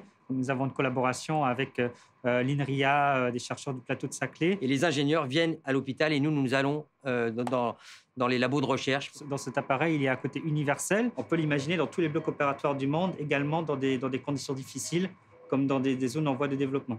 Le fait d'être de nouveau nominé, je trouve déjà c'est une très très belle récompense. Et si par hasard on pourrait obtenir le trophée, alors là, ça serait quand même magnifique. Je m'intéresse à l'effet des médicaments sur le système cardiovasculaire et en particulier les troubles du rythme, des arythmies cardiaques induites par les médicaments. En tant que chercheur en intelligence artificielle, et tout de suite vu la problématique et l'intérêt de pouvoir appliquer des techniques novatrices d'intelligence artificielle pour pouvoir améliorer la détection de ces facteurs de risque. La trace électrocardiographique est de plus en plus accessible à tout le monde. Même les gens, les individus qui ne sont pas forcément médecins vont avoir envie de s'enregistrer et ont aujourd'hui accès à des devices et à des outils qui permettent d'enregistrer ces électrocardiogrammes-là. Le problème, c'est qu'il n'y a pas assez de médecins pour analyser toute cette masse de données générées. Et si on prend l'exemple du Covid où à un moment donné l'hydroxychloroquine était à la mode, eh bien, il fallait avoir une surveillance cardiovasculaire électrocardiographique de l'hydroxychloroquine, mais il n'y avait pas assez de médecins pour pouvoir suivre toutes ces personnes mises sous hydroxychloroquine. Donc là où notre algorithme avec Eddy est utile, et il permet d'apporter une première couche d'analyse et d'interprétation automatisée et où il n'y a plus de limite à la quantité de données qu'elles auront à analyser. Nous avons été financés récemment par l'Agence nationale de la recherche en France, justement pour pouvoir créer une application accessible notamment dans les pays en voie de développement, où mon institut s'investit de plus en plus. Il suffit d'avoir un téléphone pour pouvoir se connecter sur Internet. Le futur de cette innovation est d'être appliqué à tous les systèmes d'enregistrement électrocardiographique qui sont finalement très largement diffusés dans le monde entier, afin de permettre en temps réel l'analyse du risque de ces événements d'arythmie ventriculaire, qu'ils soient dus à des médicaments ou à des maladies congénitales. Ce que nous avons développé ensemble avec Dr Salem, c'est que le début d'une longue aventure. C'est un algorithme parmi beaucoup d'autres que nous allons développer afin d'améliorer le diagnostic médical des patients.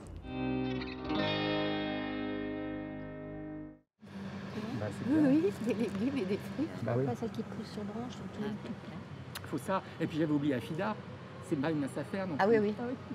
Cette réussite est le résultat d'une longue histoire d'études de la gencive et de ses capacités exceptionnelles par l'équipe de Bruno Gogli au sein de l'INSERM, au Centre de recherche des Cordeliers. Ça illustre l'importance des partenariats avec l'assistance publique, bien sûr, l'Université de Paris et l'INSERM.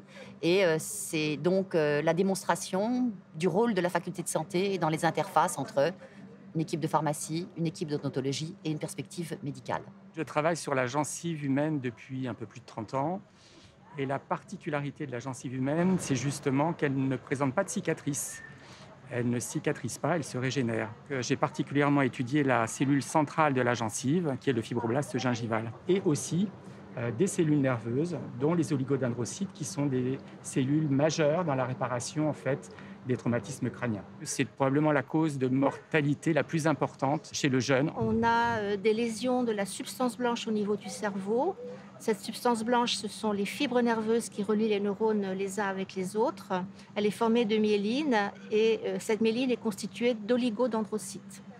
Donc l'idée, en fait, c'est, après un traumatisme crânien, de permettre la réparation de la substance blanche en remettant des oligodendrocytes dans le cerveau des traumatisés crâniens. Je travaille avec le professeur Gogli depuis longtemps sur les cellules souches d'origine gingivale. Et nous sommes capables d'orienter la différenciation de ces cellules dans des cellules progénitrices des oligodendrocytes, qu'on est capable après de stocker par congélation dans le but d'une utilisation expérimentale chez l'animal et avec une visée de transfert thérapeutique chez l'homme. Nous sommes à la recherche de partenaires industriels. Nous avons déjà de larges subventions de la Fondation des Gueules Cassées qui nous soutient maintenant depuis 10 ans. Et nous souhaitons en fait réaliser des lignées cellulaires qui puissent être utilisées immédiatement lorsqu'un patient qui présente un traumatisme crânien a besoin d'une thérapie adéquate. Retour plateau, donc, pour l'annonce du lauréat ou de la lauréate, Tania. Eh bien non, ça sera des lauréats. Ah.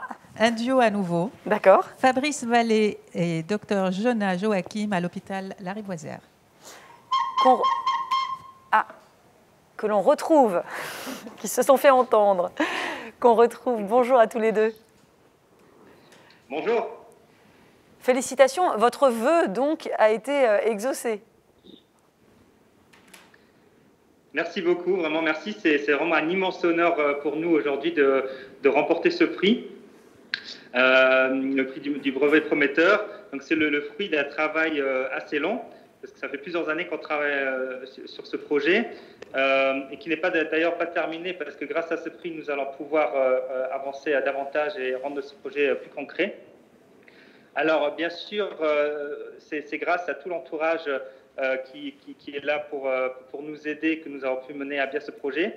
Il y a bien sûr toute l'équipe qui est autour, notamment l'équipe de notre service à Lariboisière, mais de toute la PHP, qui nous permet vraiment de travailler en synergie avec des écoles d'ingénieurs, notamment l'INRIA et l'école polytechnique, avec lesquelles nous avons pu rentrer en contact grâce aux partenariats qui ont été établis.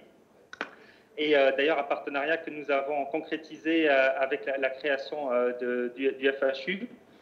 Voilà, c'est également le soutien de toute notre équipe locale avec lesquelles nous travaillons. Et donc, c'est quelque chose qui s'inscrit dans la médecine numérique, qui est un concept auquel nous croyons vraiment, parce que nous pensons vraiment que le futur, il passe par là. Et nous avons beaucoup d'autres projets en développement dans ce sens. Donc, beaucoup de belles choses à venir. Merci beaucoup.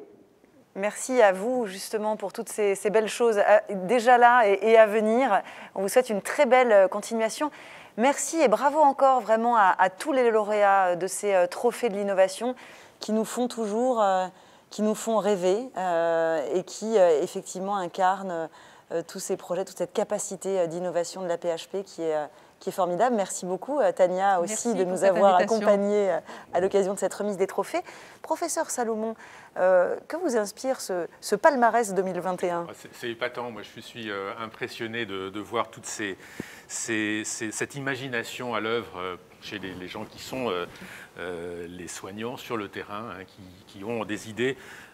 Moi, je suis fasciné, je suis épaté, hein, c'est extraordinaire de voir des choses aussi, on pourrait dire aussi simples que ce collègue en pédopsychiatrie, hein, qui, chez ces jeunes, dans des situations de détresse, un soin qui est extrêmement compliqué à faire, hein, simplement, il trouve cette contention, protection. Voilà, j'ai envie de dire. Et ça, c'est tout simple, mais c'est extrêmement utile. Je pense que si on arrive à faire ça, c'est vraiment un plus. C'est Clément et Quentin qui, en neurologie, donc, arrivent avec un ingénieur de l'INRIAE, hein, arrivent à utiliser le numérique pour avoir une analyse extrêmement fine du mouvement. Et on sait, depuis des centaines, enfin au moins le 19e siècle, on décrit cette maladie de Parkinson. Et là, aujourd'hui, on a un outil qui nous permet d'aller beaucoup plus loin, beaucoup plus sensible, beaucoup plus performant dans la détection dès les débuts de la maladie et de suivre l'effet des thérapeutiques. Donc c'est vraiment... Puis à nouveau l'informatique, le numérique, très présent, hein, dans toutes ces innovations. On voit bien dans le soin de Fabrice et Jonas, pour la suivi de la pression artérielle. Alors moi, ça m'intéresse particulièrement parce que c'est une de mes spécialités. Chez l'enfant, moi, je m'occupe des enfants qui ont des hypertensions artérielles. Donc je suis très intéressé par ce qu'ils vont faire. Je vais suivre ça de très près. Très bien. Parce que ça peut aussi m'intéresser dans ma pratique quotidienne. Donc c'est vraiment félicitations à tous ceux qui ont été les lauréats, tous ceux qui ont été nominés. Encouragement pour tous les autres. Ça donne vraiment envie de suivre. Hein. Moi, je découvre cette imagination à l'œuvre chez les soignants. Et si cet partenariat que j'espère être bénéfique pour pouvoir faire profiter ensuite le plus grand nombre, finalement. Hein. Ils ont trouvé ça à un moment, à un endroit. Et l'idée, c'est évidemment d'en faire profiter le plus grand nombre partout, dans tous les hôpitaux de France et d'ailleurs. Pourquoi pas ? Absolument. Créativité, imagination, expérience et aussi, on l'a senti, beaucoup de passion derrière toutes ces innovations. Et encore, bravo à tous les lauréats des trophées de l'innovation. Merci, professeur Salomon. Merci, Tania Edenian. Et à très bientôt, sans doute, sur le plateau d'Apinov. Nous allons maintenant passer à notre seconde session. Merci.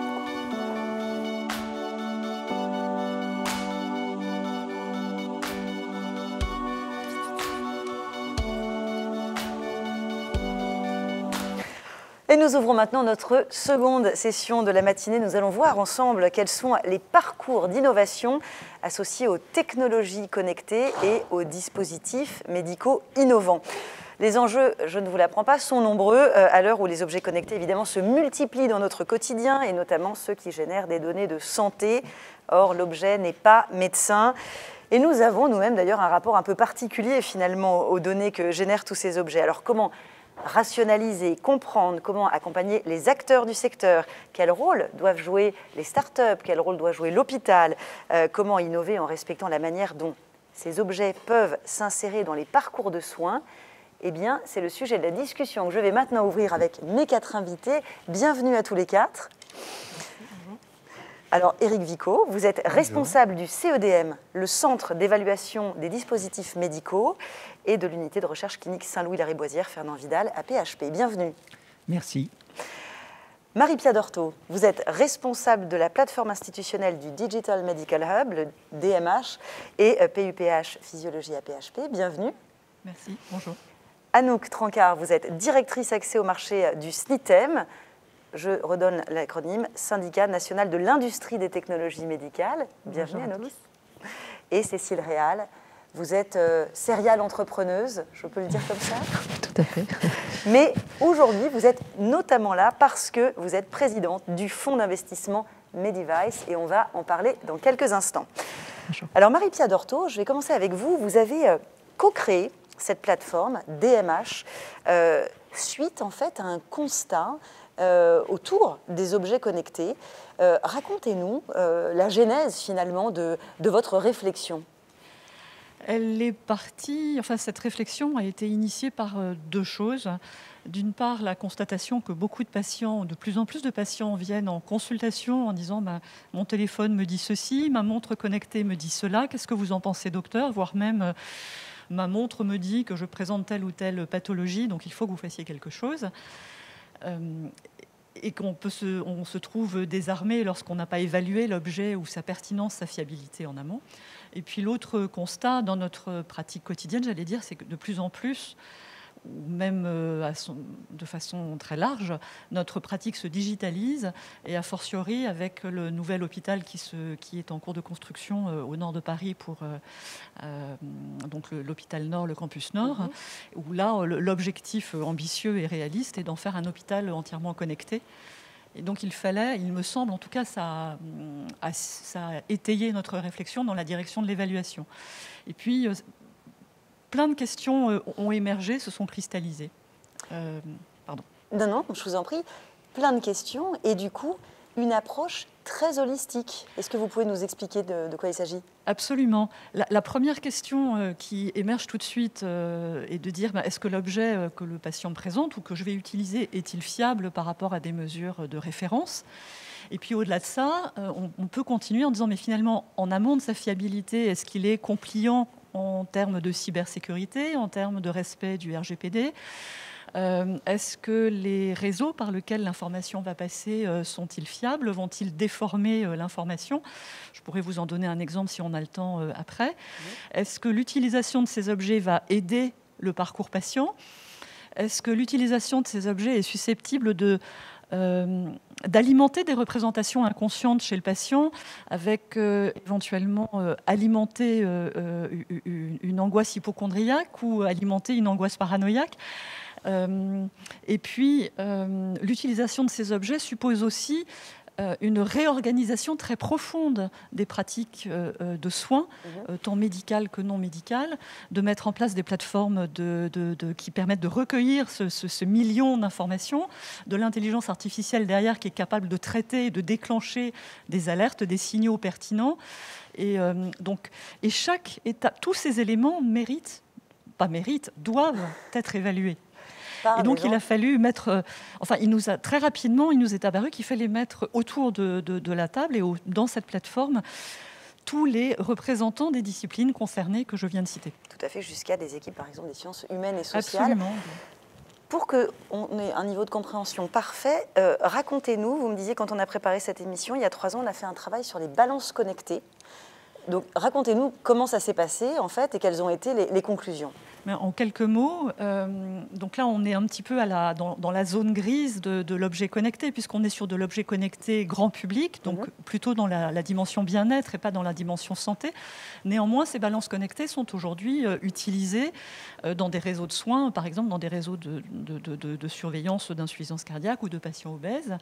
Ces balances connectées pèsent, certes, mais toutes se vendent en mesurant, prétendant mesurer la masse maigre, la masse grasse, la masse osseuse. Et donc notre travail a été d'en prendre un certain nombre du marché et de les comparer à la mesure de référence qui est l'ostéodensitométrie. Et comme je le disais tout à l'heure en échangeant à bâton rompu avec une collègue, ces balances pèsent très bien, on est rassuré. Et en revanche, l'évaluation de la masse maigre, de la masse grasse, et la plupart du temps erronée. Donc ça n'est pas très grave quand on a affaire ou quand on est en bonne santé, qu'on l'utilise au quotidien. Ça peut avoir un impact lourd quand il s'agit de surveiller un patient et une pathologie. Et donc, vigilance. Donc vigilance. Alors, on peut dire, Anouk, qu'un nouveau cap a été franchi, et on l'a abordé depuis le début de cette émission, avec la crise Covid, cette crise sanitaire qui a joué un rôle d'accélérateur autour de certains, en tout cas, objets ou solutions connectées, et qui a fait, c'est vrai, la démonstration de leur intérêt. Maintenant, vous, au SNITEM, quels effets est-ce que tout ça a sur vos travaux d'évaluation ? Alors tout d'abord, je ne peux que rejoindre tout ce qui vient d'être dit, et ce sera mon premier point. Quand il s'agit de parler de technologies connectées, il faut bien différencier les dispositifs médicaux au sens de la réglementation, donc marque CE, qui vont avoir une finalité médicale et pour lequel l'ensemble de ces évaluations doit être mis en place, que ce soit une validation technique de l'ensemble des capteurs et puis ensuite une évaluation plus clinique sur l'intérêt, que ce soit pour le patient, pour le soignant. Donc là, c'est vraiment un premier point. Donc je parlerai moi aujourd'hui des dispositifs médicaux donc, qui ont une finalité médicale et qui doivent être évalués dans le cadre d'un parcours patient pour une pathologie donnée. Effectivement, nous, au sein du SNITEM, donc on représente des petites structures, des plus grosses structures, et on a vu qu'un certain nombre de choses qu'on portait sur la nécessité de faire évoluer, notamment l'évaluation de ces nouvelles solutions au regard des modalités et des critères aujourd'hui qui nous permettent d'évaluer des dispositifs médicaux. On voit qu'aujourd'hui, la crise Covid a fait émerger l'importance de ces nouvelles technologies et la nécessité absolue de les intégrer dans notre système de soins. Donc clairement, nous, on voit ça comme quelque chose de positif parce qu'on sent qu'il y a une volonté de faire évoluer tous ces critères d'évaluation. On rentre, quand il s'agit de ces technologies connectées, dans des modalités et des critères qui vont être très différents de critères de morbimortalité ou des critères purement cliniques ou même de qualité de vie. Donc on va rentrer dans ce qu'on appelle les critères organisationnels et sur lesquels et les industriels et nos autorités doivent s'accorder sur la manière dont on va évaluer ces critères. Donc je prendrai comme exemple du temps gagné pour un professionnel de santé ou un transfert de compétences, des modifications pour un patient qui va lui permettre de moins se déplacer dans une structure hospitalière ou dans son lieu de traitement. Donc c'est tous ces éléments, tous ces critères-là qu'il faut encadrer pour permettre une bonne évaluation de ces dispositifs. Éric Vico, votre réaction par rapport à ce que dit Anouk Trancard sur ces modalités d'évaluation ? Je rappelle que vous dirigez le CEDM, le Centre d'évaluation des dispositifs médicaux. Comment est-ce qu'on valide cliniquement? Alors, je dirais d'abord que je pense que c'est extrêmement important qu'on ait commencé ce débat avec cette idée d'évaluation. J'ai eu la chance de poser un certain nombre d'éléments de doctrine de l'évaluation des dispositifs médicaux au moment où une commission d'évaluation s'est créée au niveau de la Haute Autorité de Santé. Et on a beaucoup progressé dans cette notion d'évaluation et ce requis d'évaluation pour les dispositifs médicaux. Et on a maintenant un pas supplémentaire à faire, peut-être une pensée à développer autour de la spécificité des dispositifs connectés et de l'intelligence artificielle qui va ou qui peut se brancher sur ces éléments. Alors, déjà dans la doctrine d'évaluation et dans la doctrine de valorisation d'un dispositif médical connecté, ou pas d'ailleurs, il y a son impact sur l'organisation de la prise en charge du patient. C'est-à-dire qu'un dispositif peut avoir un intérêt direct pour le patient, mais aussi un intérêt pour la collectivité et peut être évalué comme ça. Alors, c'est des éléments qui sont apparus déjà avec la possibilité de régler des pacemakers, par exemple, à distance. On a commencé avec ça.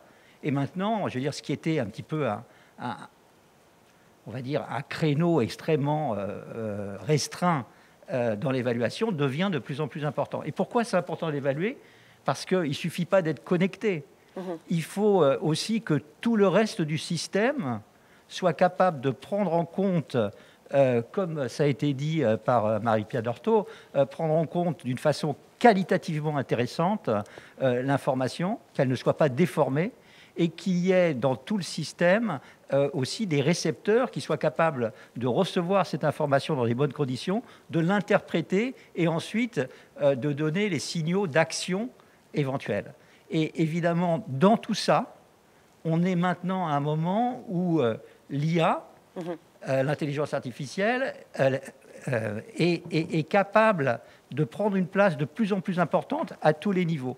Optimisation du signal, optimisation de la réception du signal, interprétation du signal, génération d'une action potentielle. Alors, tout ça est très important. Ça n'est pas, encore une fois, gagné d'avance. Et je pense qu'il est très important qu'on fasse l'effort à chaque fois d'en avoir une évaluation. Il faut aussi que l'innovation soit placée au bon endroit. Il y a, avant même d'arriver peut-être à ce stade de l'évaluation, un accompagnement que vous faites qui est un peu en amont parce qu'on a aujourd'hui la coexistence de deux mondes, la santé et puis électronique ou on va dire aussi data parce qu'effectivement l'intelligence artificielle aujourd'hui est comment dire, indispensable et évidemment fait partie de ces innovations. Comment est-ce qu'on fait ça? Comment est-ce qu'on réoriente? Comment est-ce qu'on évalue l'intérêt aussi des innovations possibles? Alors, ce qui est je disais ça aussi tout à l'heure dans une discussion en aparté. Vous avez beaucoup discuté en aparté, je vois. Effectivement. C'est qu'on est à une époque extraordinaire. Du point de vue, on va dire, de la recherche en santé, on est à une époque extraordinaire, c'est-à-dire qu'arrive à nous, et en particulier à la PHP, parce que c'est quand même un aimant extraordinaire, arrive à nous toute une série de jeunes ingénieurs qui ont leur start-up, qui sont en train de la faire, ou qui sortent d'école avec des idées formidables.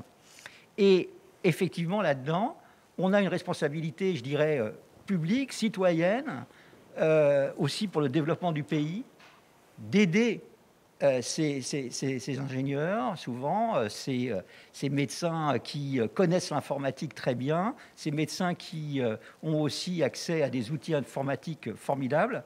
Eh bien, on a la responsabilité citoyenne, je dirais, de les aider parce que, en même temps qu'ils ont toutes ces idées, ils ont aussi une méconnaissance considérable du chemin qu'ils vont devoir parcourir avant que leur idée se transforme en un dispositif médical connecté avec de l'IA qui va servir vraiment aux patients et qui va être valorisé de telle sorte qu'il puisse y avoir, je me tourne vers ma collègue des fonds de pension, des gens qui vont pouvoir investir dans ce domaine. Absolument. Alors Cécile Réal, Vous avez, je l'ai dit, hein, vous avez monté plusieurs sociétés. Et avant de parler de Medivice, j'avais envie d'avoir votre retour d'expérience, votre regard sur ce qu'on disait, c'est-à-dire la coexistence de ces deux mondes finalement. Vous-même, en tant qu'entrepreneuse, comment est-ce que vous l'avez géré? Et puis éventuellement, par rapport à tout ce que vous voyez aussi autour de vous, des idées comme ça qui fusent, mais répondent-elles vraiment à un besoin? Comment est-ce qu'on regarde tout ça? Je pense qu'effectivement, l'évaluation est très importante, mais il y a aussi le positionnement global hein, dans le parcours de soins et d'améliorer la vie des patients et le quotidien des soignants, parce que c'est quand même à ça que doivent servir ces technologies. C'est vrai qu'on a vu pas mal de projets qui venaient plutôt des gens du monde de l'électronique ou du digital et qui ont une méconnaissance totale, je pense, des parcours de soins, l'interopérabilité, des processus de remboursement, de marquage CE, des RGPD, enfin, toutes les normes qui vont avec, et qui ont alors peut-être des projets qui sont plus destinés au grand public dans le monde du wellness. Et puis après, on voit d'autres gens. C'est vrai que moi, quand j'ai commencé, le dispositif connecté n'existait quasiment pas. Et qu'aujourd'hui, tout un tas de dispositifs qu'on n'imaginait même pas pouvoir connecter, je pense il y a 10 ans, s'ils ne sortent pas connectés, ils ne seront pas utilisés. Mais du coup, on a aussi des ingénieurs du device qui rajoutent cette connectivité et qui ne savent pas toujours très bien quoi faire ou que faire de la data. Et ça, c'est l'autre revers. Et je pense que c'est très intéressant d'essayer de, très tôt dans notre accompagnement, mélanger ces équipes avec des professionnels de santé pour qu'en fait, on ait vraiment ces trois volets. Et puis, bien sûr, le patient, hein, mais sur les usages, mais que ces trois volets soient intégrés très tôt dans les projets. Sinon, malheureusement, je pense que ces projets se développent dans des directions où ce sera peut-être compliqué derrière de trouver leur place dans le système. Quelle est la philosophie de Medivice, justement? Alors, Medivice, c'est un fonds créé par des entrepreneurs pour aider à accompagner des jeunes startups. Donc, on investit exclusivement dans le monde du dispositif médical et de la santé connectée. Et on investit en général très tôt dans les phases d'amorçage. Et la philosophie, c'est de pouvoir accompagner, partager nos expériences, expertises et réseaux construits au fil des années et de se positionner, on va dire, comme un associé bienveillant, exigeant, mais bienveillant, et de pouvoir essayer de accompagner, mettre en garde, les aider à préparer les étapes très tôt auxquelles ils vont être confrontés dans les phases de développement pour arriver, parce qu'effectivement, au-delà du fonds d'investissement, comme vous dites, ou des actionnaires, pour moi, la philosophie, c'est vraiment de créer des projets qui vont bénéficier à la fin aux patients et aux professionnels de santé. Et si on a des très belles innovations qui ne sont pas vraiment sorties et qui n'ont pas été mises dans un usage courant, et là, pour moi, c'est un échec de tous si on n'arrive pas à faire ça. Donc, c'est vraiment d'accompagner pour arriver à une adoption. Et une adoption, alors, c'est compliqué la santé connectée, puisque effectivement, il faut s'intégrer dans des parcours de soins. Elles sont spécifiques à chaque pays en général, mais malgré tout, il y a aussi une autre dimension sur l'international. Oui. Et quand on a des projets à dimension internationale, je pense notamment des dispositifs vraiment médicaux, pas forcément du wellness, mais côté médical, qui ont quand même une ambition internationale. Il faut aussi aider à raisonner et réfléchir au-delà de nos frontières pour que ces dispositifs, l'intégration des données, ce qu'on va en faire, les systèmes, trouver des partenaires qui vont pouvoir nous aider à se déployer aussi ailleurs. On comprend cette dimension internationale, évidemment, qui est aussi un critère, finalement. Marie-Pia Dorto, comment est-ce qu'on gère la question de la valeur des données quand on leur a justement apporté une expertise médicale? Alors ça, c'est une question qui relève, et heureusement que dans cette grande institution qu'est la PHP, nous avons l'OTTPI, donc l'Office de transfert des technologies de la propriété intellectuelle, qui nous aide justement dans cette réflexion et dans la contractualisation, qui là aussi doit intervenir très tôt sur comment on partage les données et comment on va se répartir la propriété intellectuelle parce qu'on espère bien effectivement que les dispositifs que nous accompagnons arrivent sur le marché à un moment donné ou à un autre. Voilà, donc il faut que tous les intervenants, et vous les citiez, que ce soit des intervenants ou des partenaires scientifiques, et quelle que soit leur casquette, qu'il s'agisse d'ingénieurs, de médecins, des institutions qui les portent, et puis les startups et les industriels, que chacun retrouve en quelque sorte l'investissement initial, qu'il s'agisse d'un investissement financier ou d'un investissement intellectuel ou organisationnel. Absolument. Éric Vico, vous vouliez ajouter quelque chose ? Oui, je pense simplement qu'il faut insister sur le fait que la donnée en tant que telle a très peu de valeur. Ce qui est important, c'est justement tout ce qu'une institution médicale met autour de la donnée, de compétences. Cette expertise, finalement. Cette expertise-là, à la fois qui est au début, en général, dans la façon de collecter les données, dans le fait de collecter des données pertinentes, mais aussi dans le fait que ces données soient, d'une certaine façon, annotées du point de vue de leur signification clinique. C'est ça qui met de la valeur dans la donnée. Voilà, de ce point de vue-là, je pense qu'on réussit un partenariat qui est vraiment gagnant-gagnant entre des gens qui nous apportent la possibilité de colliger des données et nous, l'ensemble, on va dire, des personnels de la PHP qui permettent justement de faire que ces données prennent son sens médical ou son sens d'organisation, de changement des organisations qui peut être aussi le sien. Anouk Trancard, il y a aussi un vrai enjeu qui est celui de la valorisation financière finalement de ces solutions connectées. Comment est-ce que vous l'appréhendez et quelles sont vos recommandations également ? Alors, juste un point pour rebondir sur ce que vient de dire professeur Vico concernant les données et la discussion. En réalité, toutes ces technologies connectées, elles apportent de l'intelligence dans l'organisation du soin et elles permettent probablement a posteriori de faire des bilans dans un objectif de rajouter de l'efficience dans l'organisation du soin et peut-être d'identifier du mésusage, des problématiques d'observance ou des parcours qui ne sont pas efficients. Et c'est toutes ces données, c'est-à-dire qu'au-delà de la valorisation de toutes ces données, qu'il faut absolument pouvoir interpréter, alors avec toutes les questions qui se posent sur la protection des données et puis ces éléments qui doivent être discutés, mais en réalité, ces données sont une réelle mine d'informations a posteriori pour essayer de comprendre un petit peu mieux comment se situent les parcours. Concernant la valorisation, c'est une réelle problématique. On parlait de ces impacts organisationnels et depuis effectivement de nombreuses années, ces impacts sont intégrés dans les modalités d'évaluation, notamment de la Haute Autorité de Santé. Mais en réalité, elles ont été évaluées depuis un certain nombre d'années en plus d'un impact clinique. Donc là, on parle d'un pacemaker connecté qui va apporter un impact organisationnel, mais le critère principal sur lequel va être évalué le dispositif médical, ça va être des critères purement cliniques et de qualité de vie.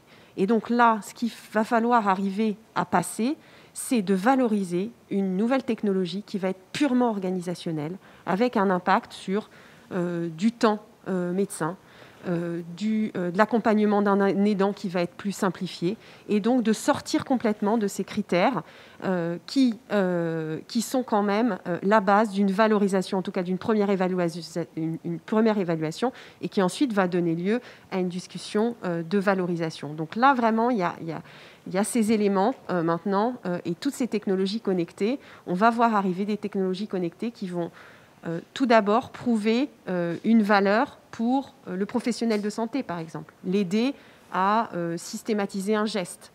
Et donc tous ces nouveaux critères, il va falloir qu'ils soient évalués au-delà de tous les autres critères cliniques beaucoup plus classiques. Et ça, c'est vraiment la prochaine étape, si on veut intégrer toutes ces solutions dans un système de soins.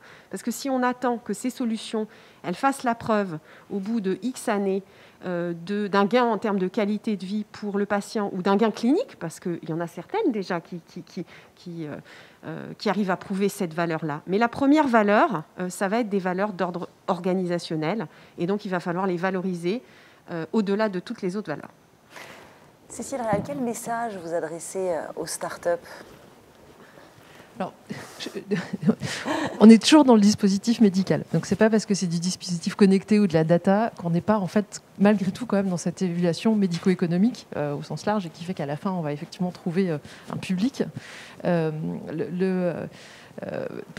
Je répète, je pense que c'est bien d'aller faire un petit tour sur aussi ce qui se passe ailleurs. On a un système français de remboursement très particulier, de prise en charge qui est quand même pas forcément le plus adapté à ce type de dispositif aujourd'hui. Ça évolue, mais c'est pas forcément le plus adapté aujourd'hui. Il y a des pays où peut-être il y a une façon de voir les choses un peu différemment et qui, je pense, aident beaucoup, et notamment à construire ces approches de comment je mesure ce que je vais apporter. Et effectivement, moi j'ai l'impression, quand j'ai commencé ma carrière à 20 ans, il fallait faire mieux.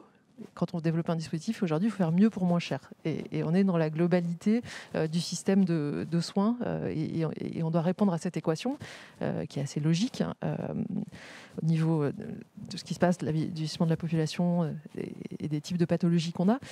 Mais du coup, cette évaluation de comment, en travaillant avec différentes organisations, on comprend un peu mieux, peut-être, là où on peut récolter ces données, qu'est-ce qu'on peut démontrer. Et puis, je crois qu'il y a un autre message, c'est qu'en fait, il faut penser à ça dès le début. Et c'est pas au fur et à mesure. Et c'est ça qui est compliqué, mais qui est génial et passionnant dans ce métier. C'est qu'en fait, il faut anticiper ces étapes très tôt dans le développement. Et c'est en ça qu'être entouré de gens qui voient des produits aller jusqu'au marché et qui les voient se déployer sur le marché peut aider à structurer dès l'évaluation clinique de la récolte de data de parcours, de coûts de parcours, de bénéfices et de services médicaux rendus.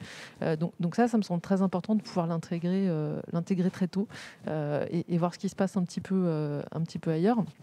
Après, effectivement, ça va très vite. On en a parlé, ces nouvelles technologies, presque un peu plus vite que l'évolution de nos prises en charge et nos systèmes de soins. C'est logique. Mais du coup, ça veut dire qu'il faut pas aller trop vite. Enfin, il faut adapter un petit peu quand même le déploiement technologique par rapport à la réalité des systèmes de soins et faire attention à bien garder cet équilibre. Et puis peut-être penser très tôt aussi au niveau partenariat. On ne peut pas tout faire en tant que start-up. Enfin, maintenant, il faut être bon en IA, il faut être bon en digital, il faut être bon en interconnectivité, il faut être bon en évaluation clinique. Il y a énormément de sujets et il y a peut-être d'autres sociétés, des start-up, des plus grosses structures et d'autres organisations qui peuvent être des relais sur les différentes étapes du parcours et peut-être réfléchir à ça et pas vouloir faire tout seul, mais s'adosser et travailler avec d'autres équipes qui peuvent du coup encore mieux valoriser ou permettre d'aller plus vite dans la valorisation de ce que vous pouvez apporter qu'en essayant de déployer tout seul.